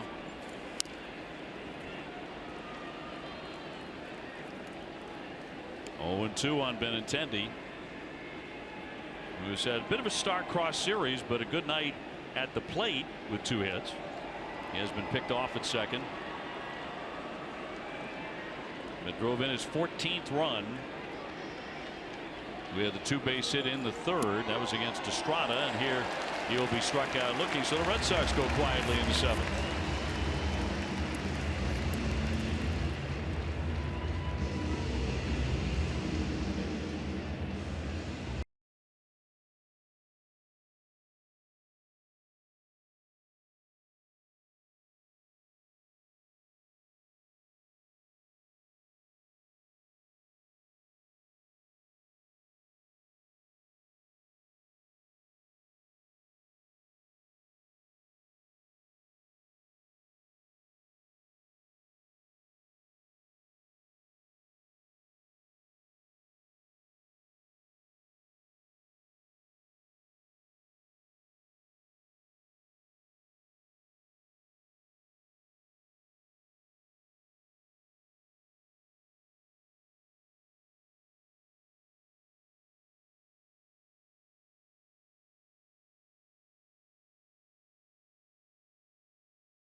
Sports, the official batting glove of the Red Sox in Major League Baseball. By your New England Audi dealers. Get behind the wheel of the Audi you've always wanted.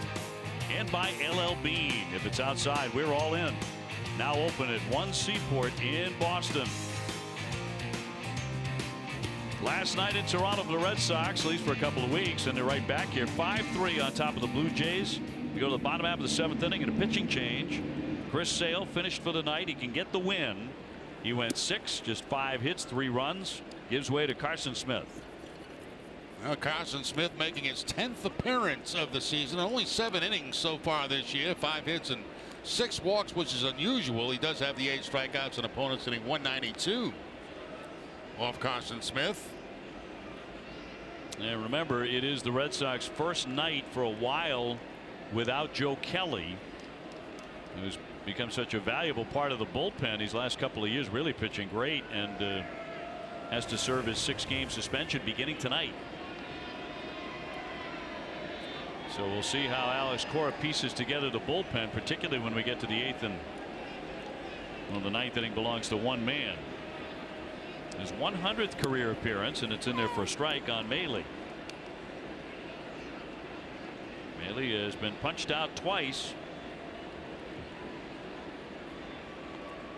Travis on deck, and then Pierce.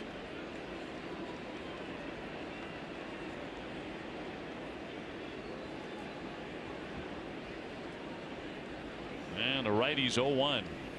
Breaking ball and off the corner. Strike zone's been a little bit weird tonight for DeJesus behind the plate. Some nasty pitches like that have gone as strikes, other not called strikes. A little bit inconsistent as Brian Johnson loosens in the Red Sox bullpen. In play, serve to Lynn at short.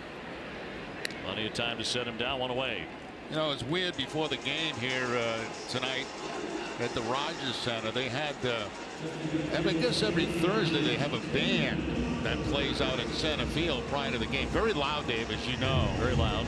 And didn't exactly bring the house down, but they put lights on in center field. Those aren't the ones there. Those were a little bit higher. They were lower than that, and they were big, huge, like, you know, stage lights.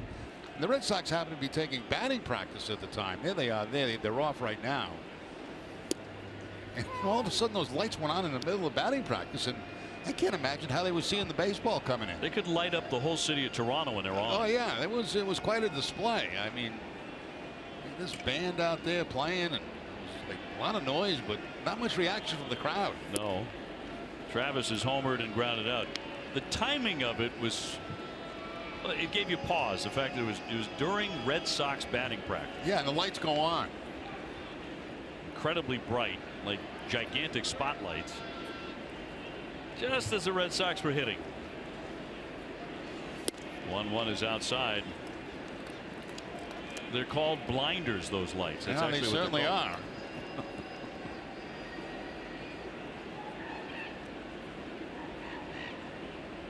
Might be more music after the game. They still get their equipment out there. The drums are still there. We may catch a gig after the game, Dave. Oh, I can't wait. Can't wait. We may hang around for another hour or two. And again, we've got to get to customs. Yep. Always look forward to that. What have you been doing in Toronto, Mr. Remy? Here on business. Hell, I've been getting to the ballpark real early. Yeah. You've got nothing to worry about.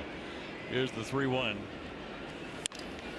A high shot base hit toward the alley. It's going to keep on rolling on the carpet to the track it up against the fence. Travis will round quickly. He wants 3 bases. He's going to reach. He goes diving in, the triple. Now Travis has had a good night out of that 9 spot. He had the home run back in the 2nd inning. Now 3 bases. He gets that sinker that kind of comes inside to him, right to the barrel of the bat. And he finds that gap in left center field and just keeps on running. Right there, he's thinking 3. No decision, no, doesn't have to look at a third base coach in that. The play's in front of you. So Morales will climb in and hit for Pierce. With 1 down and a runner at third base. Travis at third. Kendrys Morales, and he'll take a strike.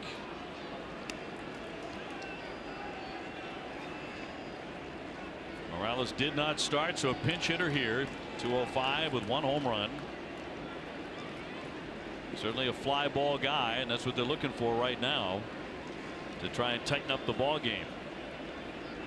Both bullpens are active.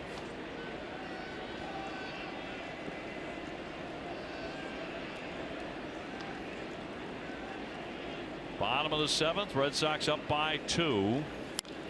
And he fouls it away quickly. 0-2 on Morales.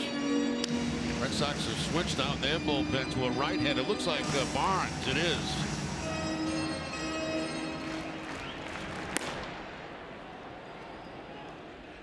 Morales, one of 3 Cubans on the Toronto roster. He was the cleanup hitter for the Cuban national team before he escaped Cuba, defecting in 2004. 0-2. Throw down third base, close here and safe. He just got in. Boy, that's nice quick action right there by Vasquez. Wide open lane with left-handed hitter at the plate. And they make that pickoff attempt at third base. Very close. Diving back, hand in, tag on. So good call. A good attempt also.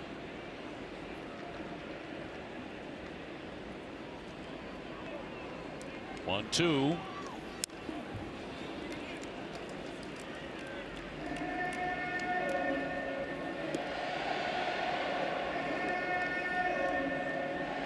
It's kind of interesting that Morales did not start the ball game because he had decent numbers against Chris Sale, 294, 3 home runs, but sitting until now against Carson Smith.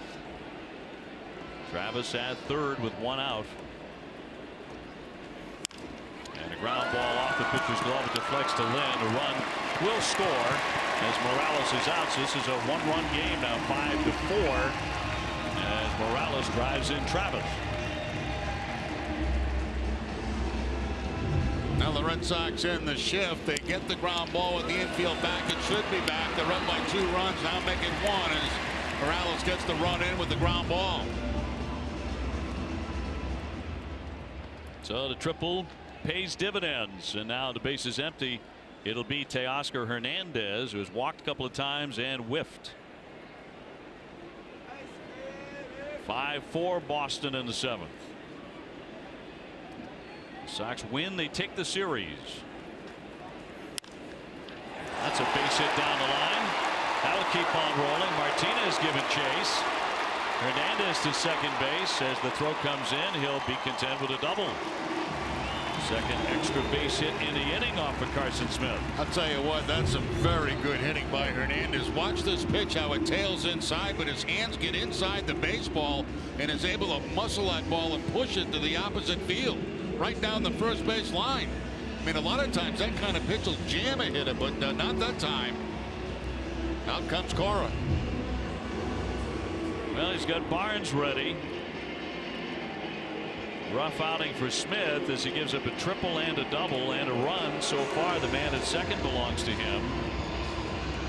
And he'll take the baseball away. It'll be Barnes coming on. So we'll take the break as well. Toronto has the tying run at second with 2 down in the 7th inning. We'll have more in just a moment.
Hunger program. And by Old Dominion Freight Lines, helping the world keep promises. Got a little closer now. 2 down, bottom of the 7th inning, and a tying run is at second base for the Blue Jays. 5-4 Boston. Matt Barnes to make an appearance. He stranded the bases loaded in the 7th inning Friday night at Oakland. He struck out the first batter he faced. Stayed in. He tossed a perfect 8th inning after that. Now he'll take on Justin Smoak, the slugging first baseman. He's homered in this one and singled. 2 down. And a strike.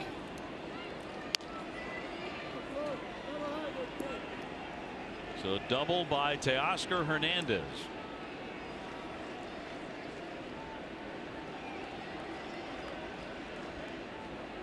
Well, the whole series has been a battle between these two. Bounced up there. Nice stop by Vasquez. Kept that runner at second. Curveball, expecting it possibly in the dirt. Catches tend to get down very quickly on those, and good job bouncing right off the stomach of Vasquez.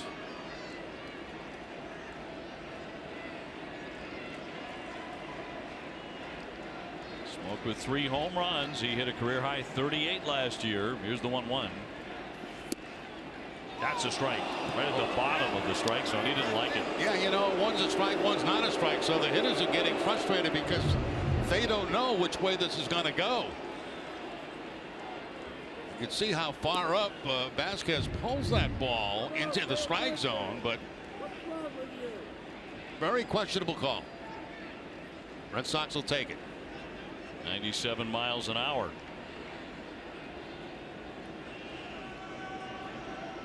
And a 1-2 from the right-hander. 98 there.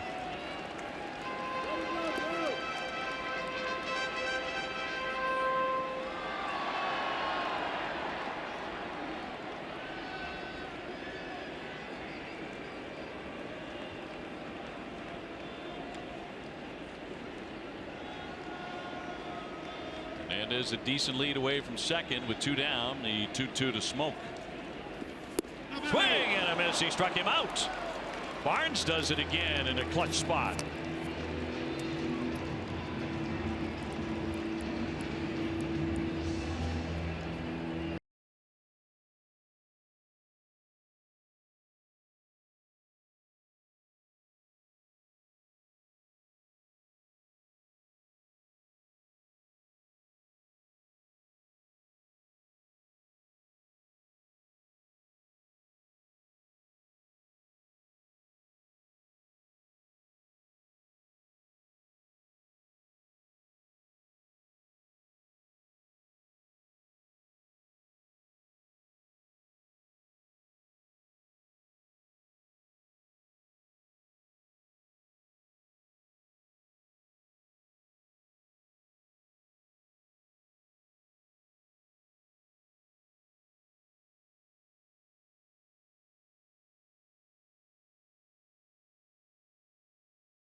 Chevy dealers in the Chevy Silverado. The old 12-6 curveball right there from Barnes. He changes his eye level. He goes from a high fastball to the breaking ball down around the ankles and no contact. So the Red Sox still in front here, 5-4. 8th inning in Toronto. Anthony Ramirez had a good night. He's 2 for 2 with a walk and facing a new pitcher here, Sonwon Oh from South Korea. New to Toronto this year, spent the last 2 seasons with the St. Louis Cardinals, 1-6 last year with an ERA over 4, but a 193 earned run average so far in the American League. Now 2, 3, and 4 has done some damage tonight for the Red Sox. Benintendi has 2 hits and an RBI. Hanley with 2 hits and a run scored, and JD Martinez with 2 hits and a 3-run homer. Really fine effort there by Matt Barnes, who's done it back-to-back outings in really tense situations. He had the tying run at second there. Last time out with the bases loaded.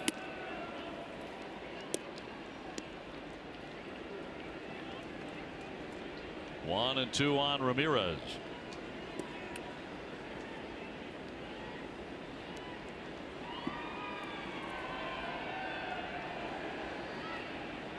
Hanley over the last 10-15 games has really been beating up on Toronto pitching.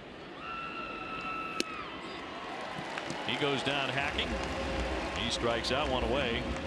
Time for the carrying the freight moment, brought to you by Old Dominion. A couple of good swings right there. Nunez was flicking the bat and getting himself a double on a changeup.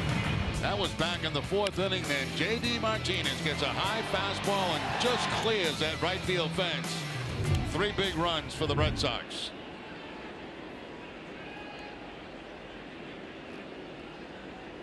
So the Sox ahead 5-4, 1 down.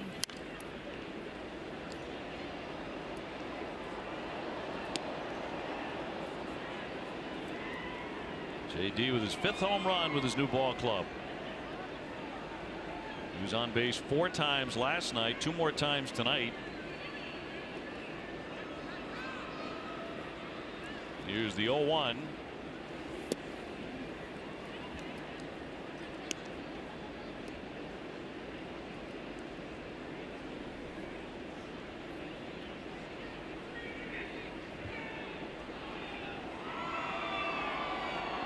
Bases are empty with 1 away. And it's inside. Red Sox continue to lead the major leagues in batting average and in doubles. They're 2nd in runs, extra base hit, slugging percentage, and OPS. 2-1.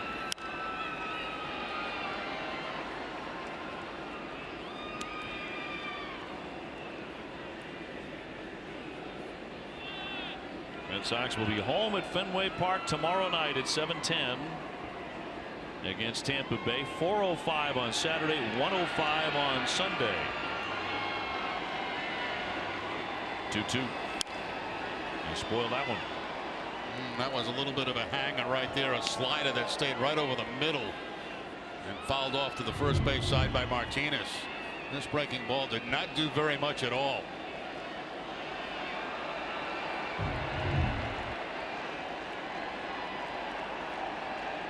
One-run game in the 8th and a 2-2 from the righty. He left it inside and a little high.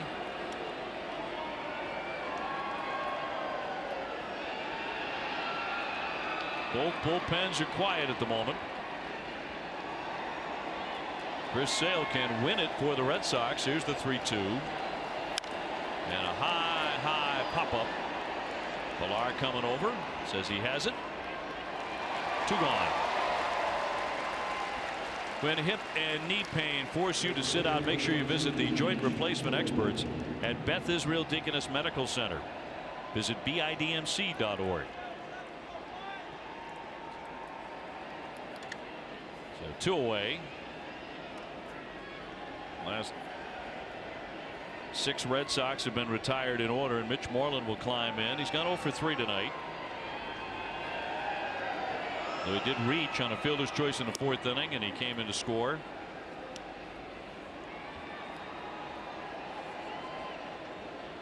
Toronto had the early lead in the game, 2-0.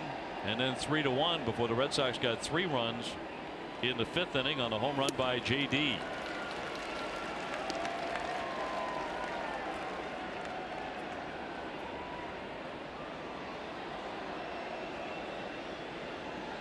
Red Sox heading back to Fenway with their 8-1. It's their best start at Fenway Park since 1998. That ball club got off 10-1. High fly left center. Pilar to his right this time, and the Red Sox will go 1-2-3.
Blue Jays 4. Barnes back out there after striking out Smoke with a man at second base last inning. Here's Solarte. He goes chasing right away, and a curveball in the dirt. The first couple of curveballs we've seen from Bonds have been very good. Solarte was hit by a pitch in the first inning. He has since lined out and flied out. That was against the left-hander Chris Sale, who can pick up the win. 6 innings tonight for Chris. 3 runs, 5 hits. He struck out 4. Red Sox bullpen has really been superb. Quickly 0-2. He has not even been close to the 2 breaking balls that Bonds has featured here in the first 2 pitches. And right over the top, 12-6. Starts up a letter high, finishes down near the ankles.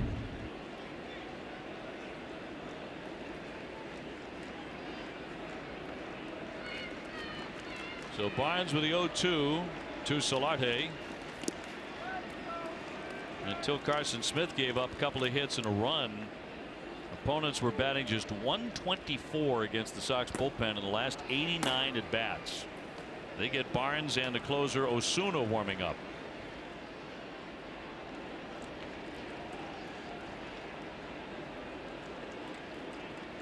And Matt Barnes from the stretch. Bit of a quick pitch, but outside. 2-2.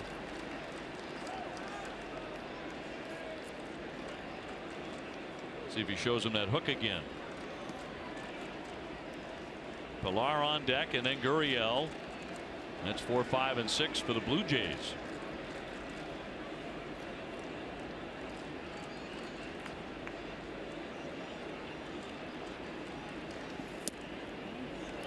Just missed with that, if in fact he did.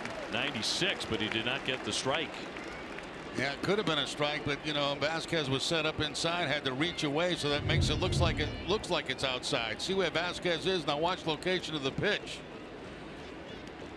Another one of those 50-50 jobs that could have gone either way. A lot of those tonight. So now the 3-2. And he put him away. Came right back with Dr. Hook. And that's the only one that he threw that was actually a strike. He'd been bouncing the other ones. And I think that one completely fooled Salate because it didn't bounce. New for the 2018 season, the Jim Beam Dugout Suite, the first and only field level private space at Fenway. You can email premiumsales@redsox.com or call 617-226-6912 to learn more. Back-to-back strikeouts for Barnes since he entered the fray, and here's Pilar. That's a ball, I guess. Yeah, I guess. Might be a strike on the next pitch.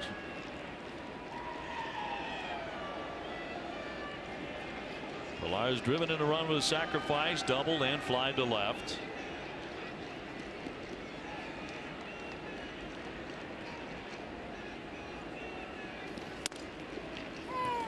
In there, 96 again.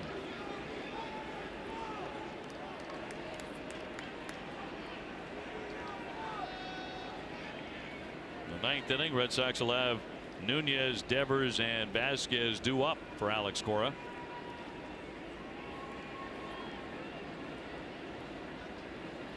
One into the dirt.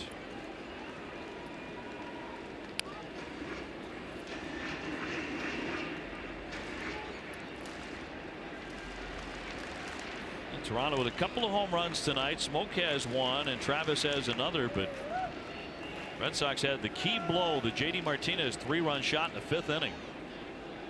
That was off of Marco Estrada. Early on was tough to hit. Then the Red Sox started to hit him quite often.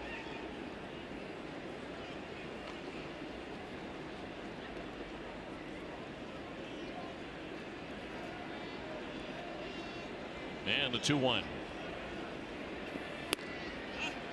Ending 2 highs, gone to 3 balls, 1 strike on Pilar.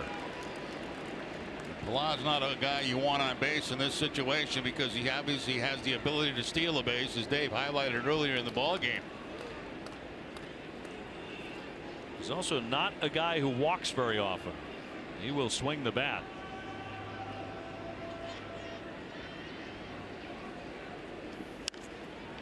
Foul ball ran in on the knuckles at 96.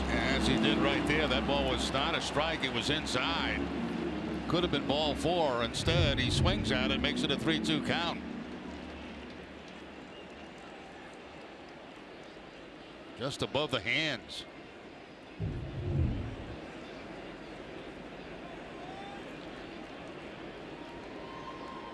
Well, looking to lock him up for back-to-back Ks in this inning. Here's the 3-2 inside, and he will walk him.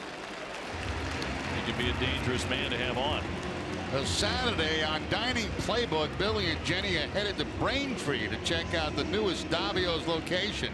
Plus, Jenny makes popovers with the VP of Food at Clover. Catch it all Saturday mornings on Dining Playbook at 9, driven by your New England Chevy dealers. So Barnes with a 1-out walk here in the 8th inning. Red Sox up by 1 run. Trying to win the series and come home 6-3 on the trip.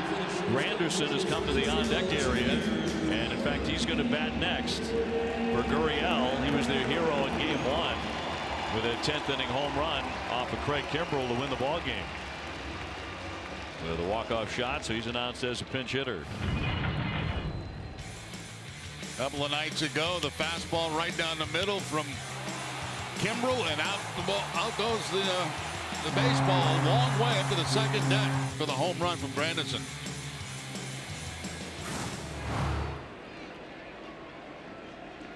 Granderson has never faced Barnes before.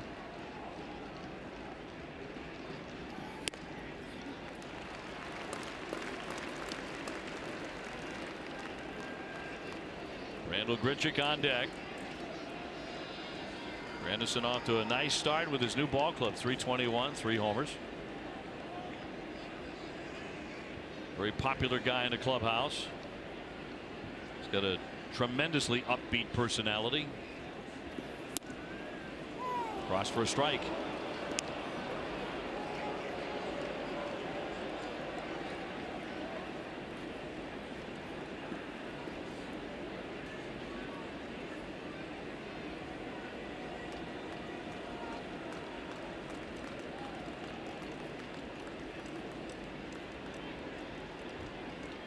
Pilar off the bag at first, not running. A ball outside. 2-1. Got to be careful of Pilar, certainly at first base.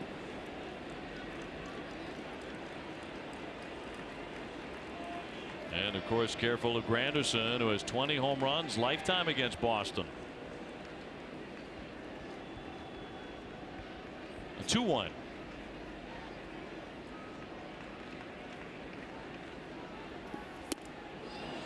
And that will miss for ball 3. Good job by Granderson staying off that curveball too. That was just a little bit out of the strike zone.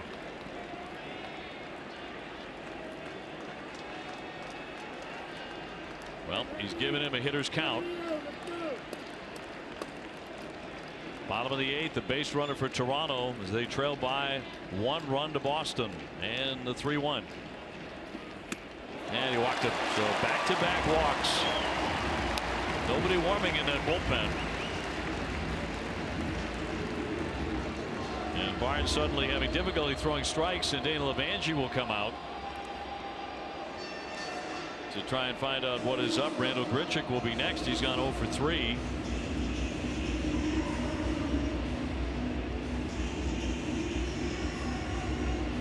So after back-to-back Ks, 1 in the 7th and 1 to begin this inning, he's walked 2 in a row.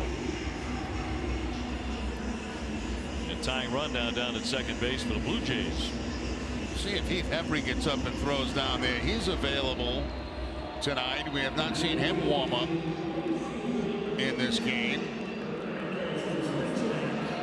Just now getting going, so it's really up to Bonds right now.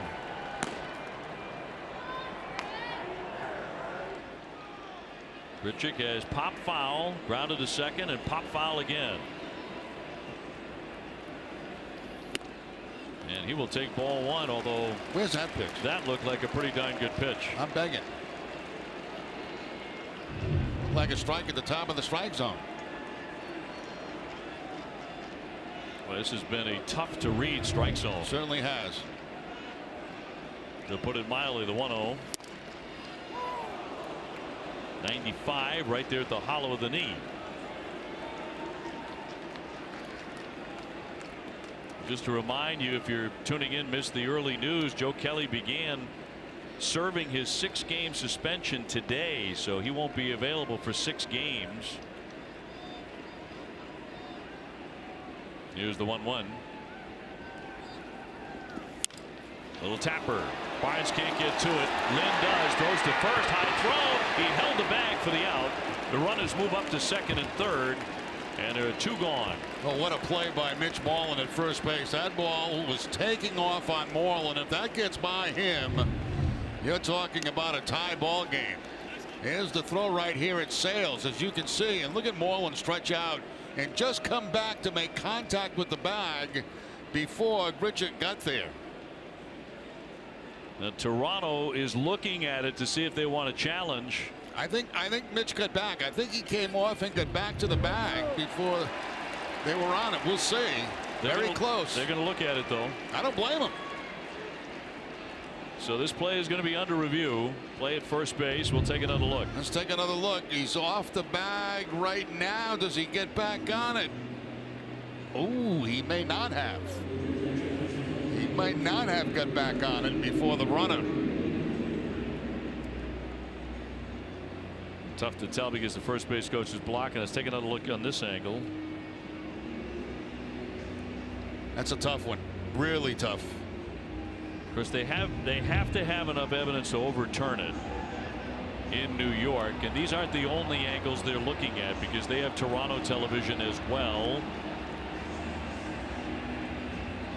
Awfully close there at first base. If they do overturn it, the bases are going to be loaded with 1 down for the Blue Jays. And that would be an infield single for Grichuk.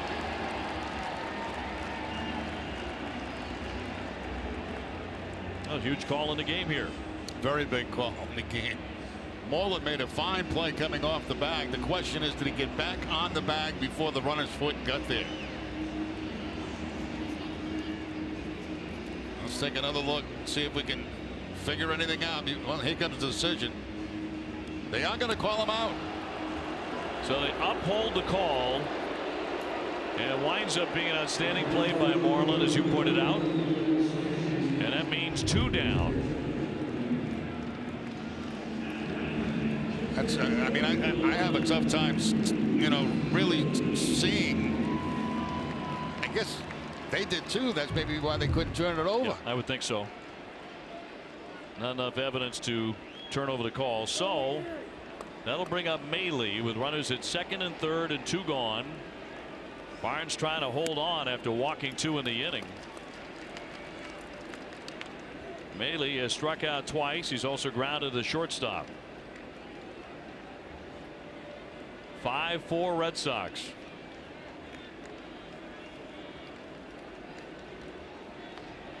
The 1-0. That curveball's been there for him for the most part. 1-1 the count. Hey, a man that steals homes down at third base, Pilar. Did that against the Yankees earlier this season. A little different here, though. It's going from the stretch where Betances was winding up.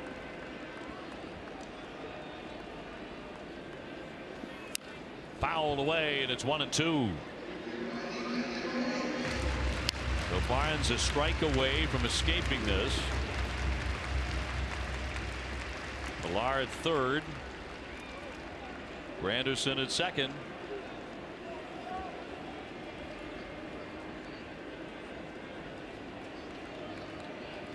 Will he give him the hook again?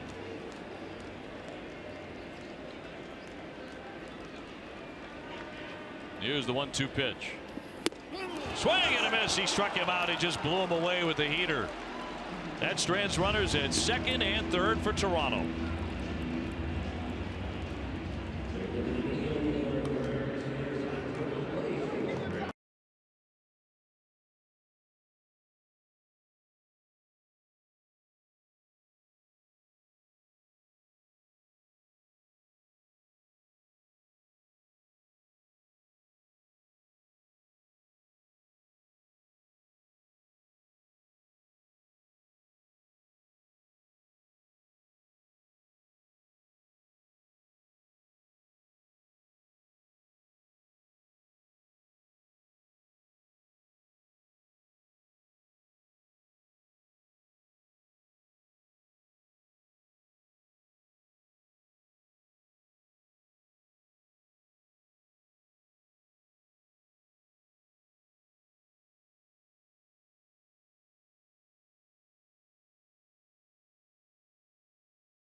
Well, he goes with the fastball high to pick up the strikeout. Instead of the curveball, he selects the fastball, and he's all fired up after this strikeout.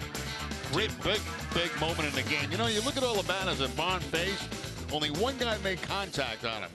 2 strikeouts, 2 walks, a ground out, then the final strikeout. Nunez to lead off here in the 9th inning. He's gone 1 for 3 with a double. Devers, Vasquez after him. This is another Barnes in the game now. Danny Barnes, no relation to Matt. And the Sox still up by 1 run as that's pop foul back out of play. Trying to get a little bit of wiggle room. Ledmus Diaz taking over at shortstop now for Toronto. And looking like Mr. Kimbrel is starting to loosen in the Red Sox bullpen. 0-2. And down he goes swinging, so 1 away. CVS Health is investing $50 million over 5 years to extend their commitment to helping people lead tobacco-free lives. You can learn more at cvshealth.com/be-the-first.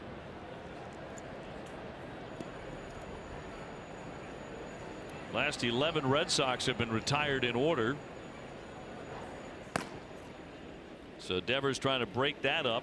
He is 0 for 2 but with an RBI tonight.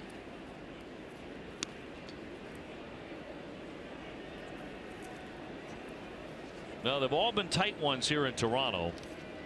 Red Sox don't mind the 1-run games. They are 6-1 in 1-run games.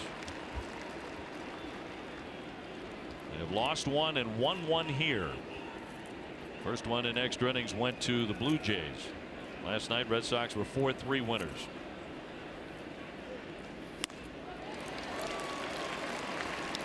There's that fastball up and away again from Devers that he has a tough time making contact on.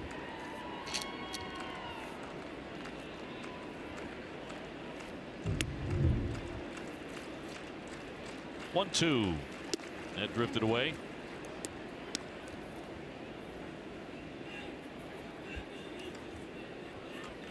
Raphael drove in his 18th run of the season with a sac fly in the 4th. So the Red Sox started to reach Marco Estrada. 2-2. All filled up now on Raphael. Who would certainly prefer to hit his way on. 3 home runs. And up and in. That one under the chin for ball 4. Staying on top of the latest Red Sox news with NESN's free Red Sox text alerts. From breaking news to in-game alerts, NESN will make sure you're in the know. To sign up, just text Red Sox to 536-536. Message and data rates may apply.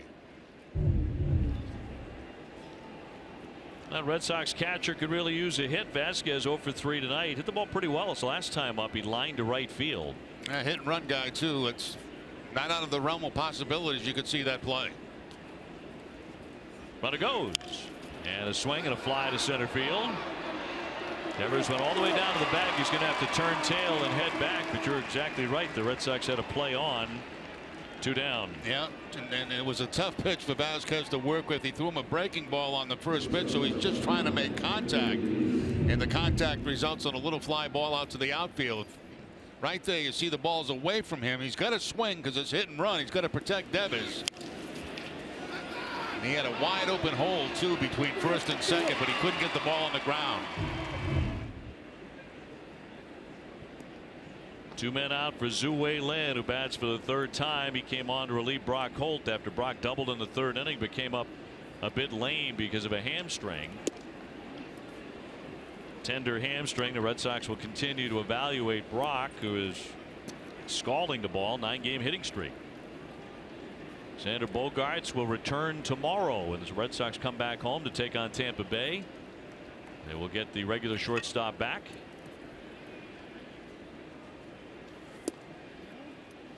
2-0. Brock Holt getting a base hit in the 3rd inning, and after he rounds first base, you can see him. He's going to reach and grab for his left hamstring right there. And for precautionary measures, they take him out of the ball game after he tried to get it loosened up. He couldn't do so, and out he goes. 2-1. Mookie Betts on deck. We're in the 9th inning. Red Sox with a 5-4 lead. A win and they win the series. And go 6-3 on the trip.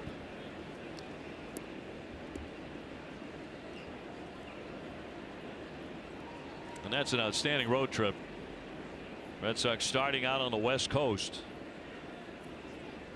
Craig Kimbrell in the bullpen. He is set to pitch for the 3rd consecutive game here in Toronto.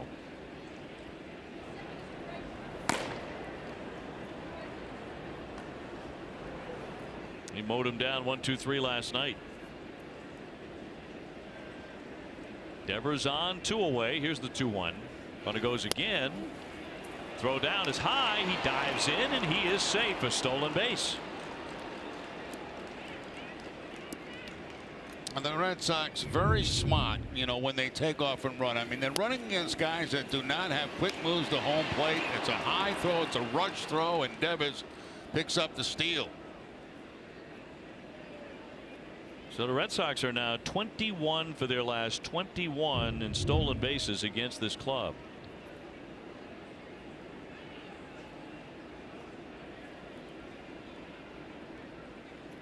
Three-one.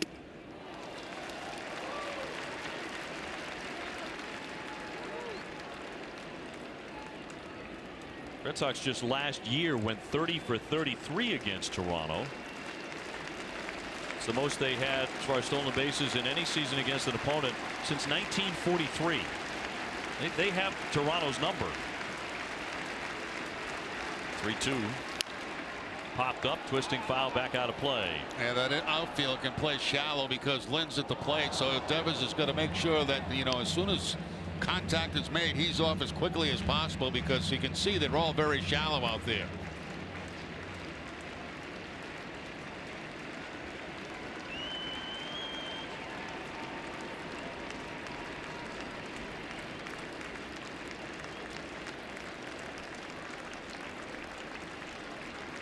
Danny Barnes with a 3-2. And it's inside. He walked him. Nice at bat there by Zhu-Wei Lin. So he's on to put runners at first and second.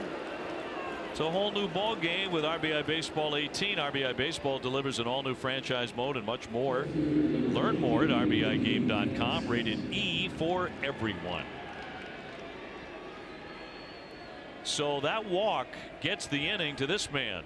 Yeah, that's got to drive John Gibbons crazy. Walking the 9 guy Lynn, and Mookie Betts coming to the plate with a chance to do some damage with 2 outs. 2 home runs last night. Pulling one early, opposite field later on.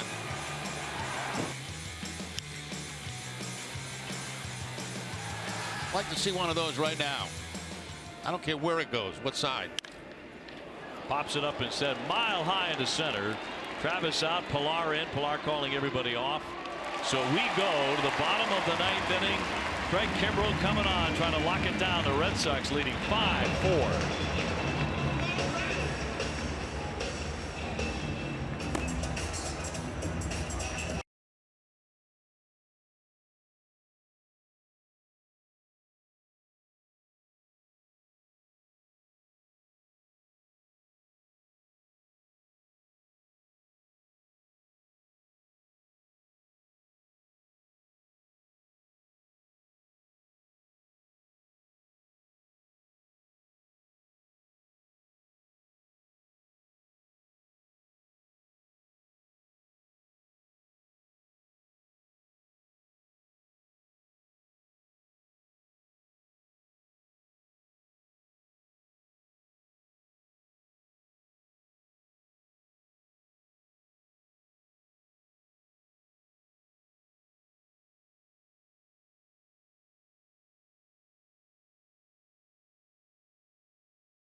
6, 3 earned runs. He struck out 4. JD Martinez with a key 3-run homer, number 5.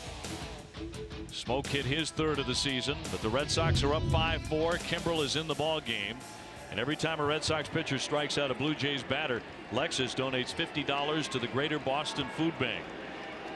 Greg working last night, save number 6, a perfect 9th inning. Needed just 13 pitches. He's sitting at 297 career saves. Mookie Betts in the game over to right field. Bradley down the game in center, moving Mookie over to right. And Devin Travis will lead things off as he'll take ball 1.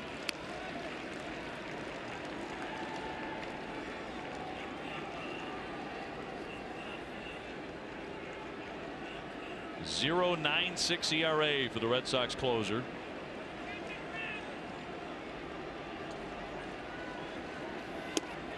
Right through there, 96.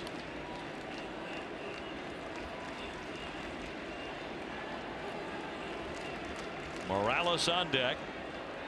He certainly has home run capability, and Travis hit one back in the 2nd inning. He has also tripled. The 1-1.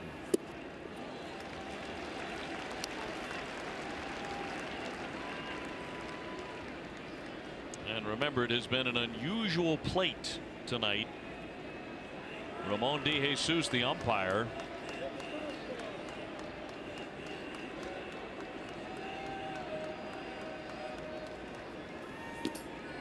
Count goes to 3-1. Tried to flip up a curveball.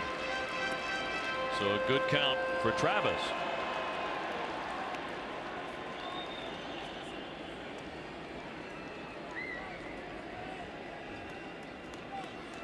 Kimbrel, number 29 all-time in the saves list, along with Isringhausen and Suter. And the 3-1. Right past him. Challenge time, 96 miles an hour on the 3-1 count. You know the fastball's coming, still can't make contact on it. Outside part of the plate, great location.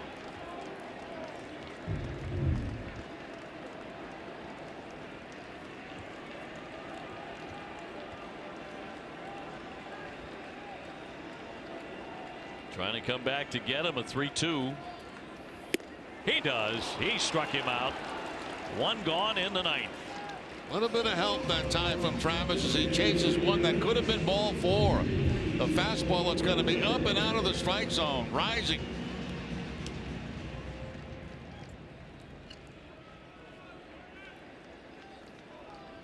But again, you know, when it's up that high, it looks so good.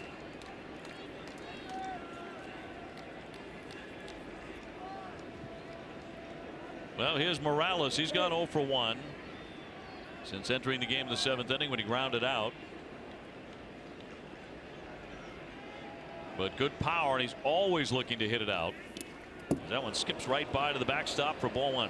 Right now, Kimbrel's having a little bit of difficulty with that breaking ball. Getting it over for a strike.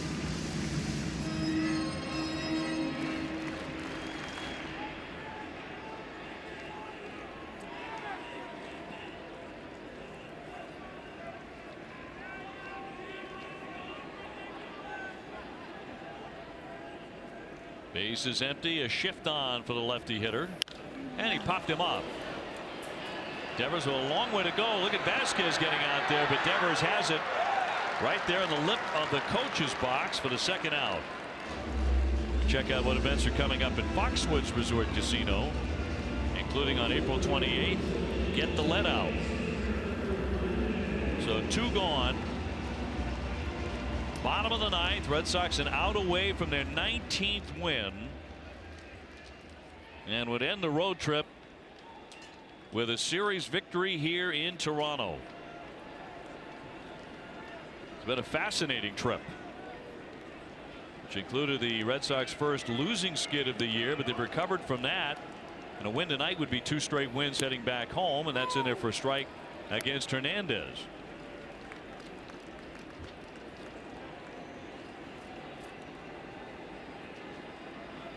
Kimbrel quickly gets the first 2.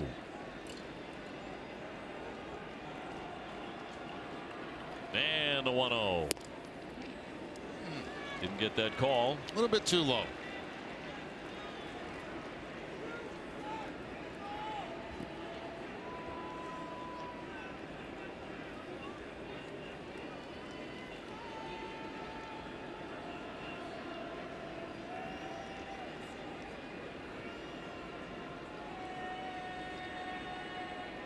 Hernandez has been on board 3 times tonight.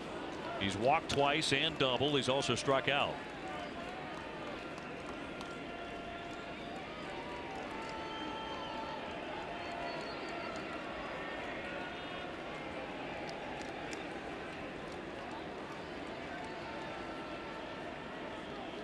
So to count 1 ball and 2 strikes, 2 down, base is empty.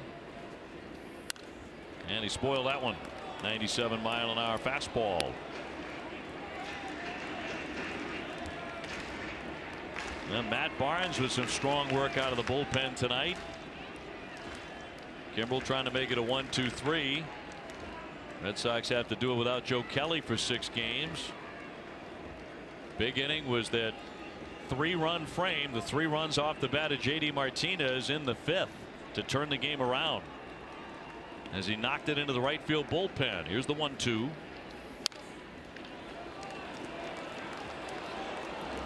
Kimbrel both of these fastballs away. In other words, if you're gonna beat me, you're gonna have to beat me to the opposite field.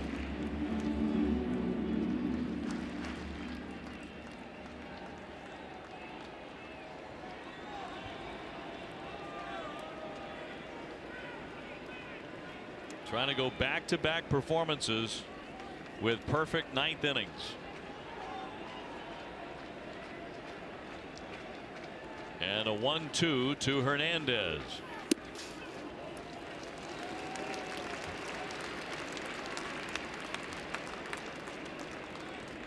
Smoke on deck.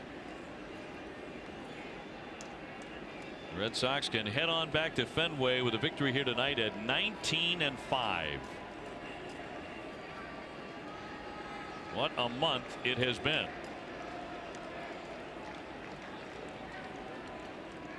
Kimbrel's 2-2 home. And he's filled up the count. And underneath a couple of fastballs in this inning. The thing about Kimbrel, 3-2 count, you still don't know what to look for. He could drop the fastball on you or the breaking ball.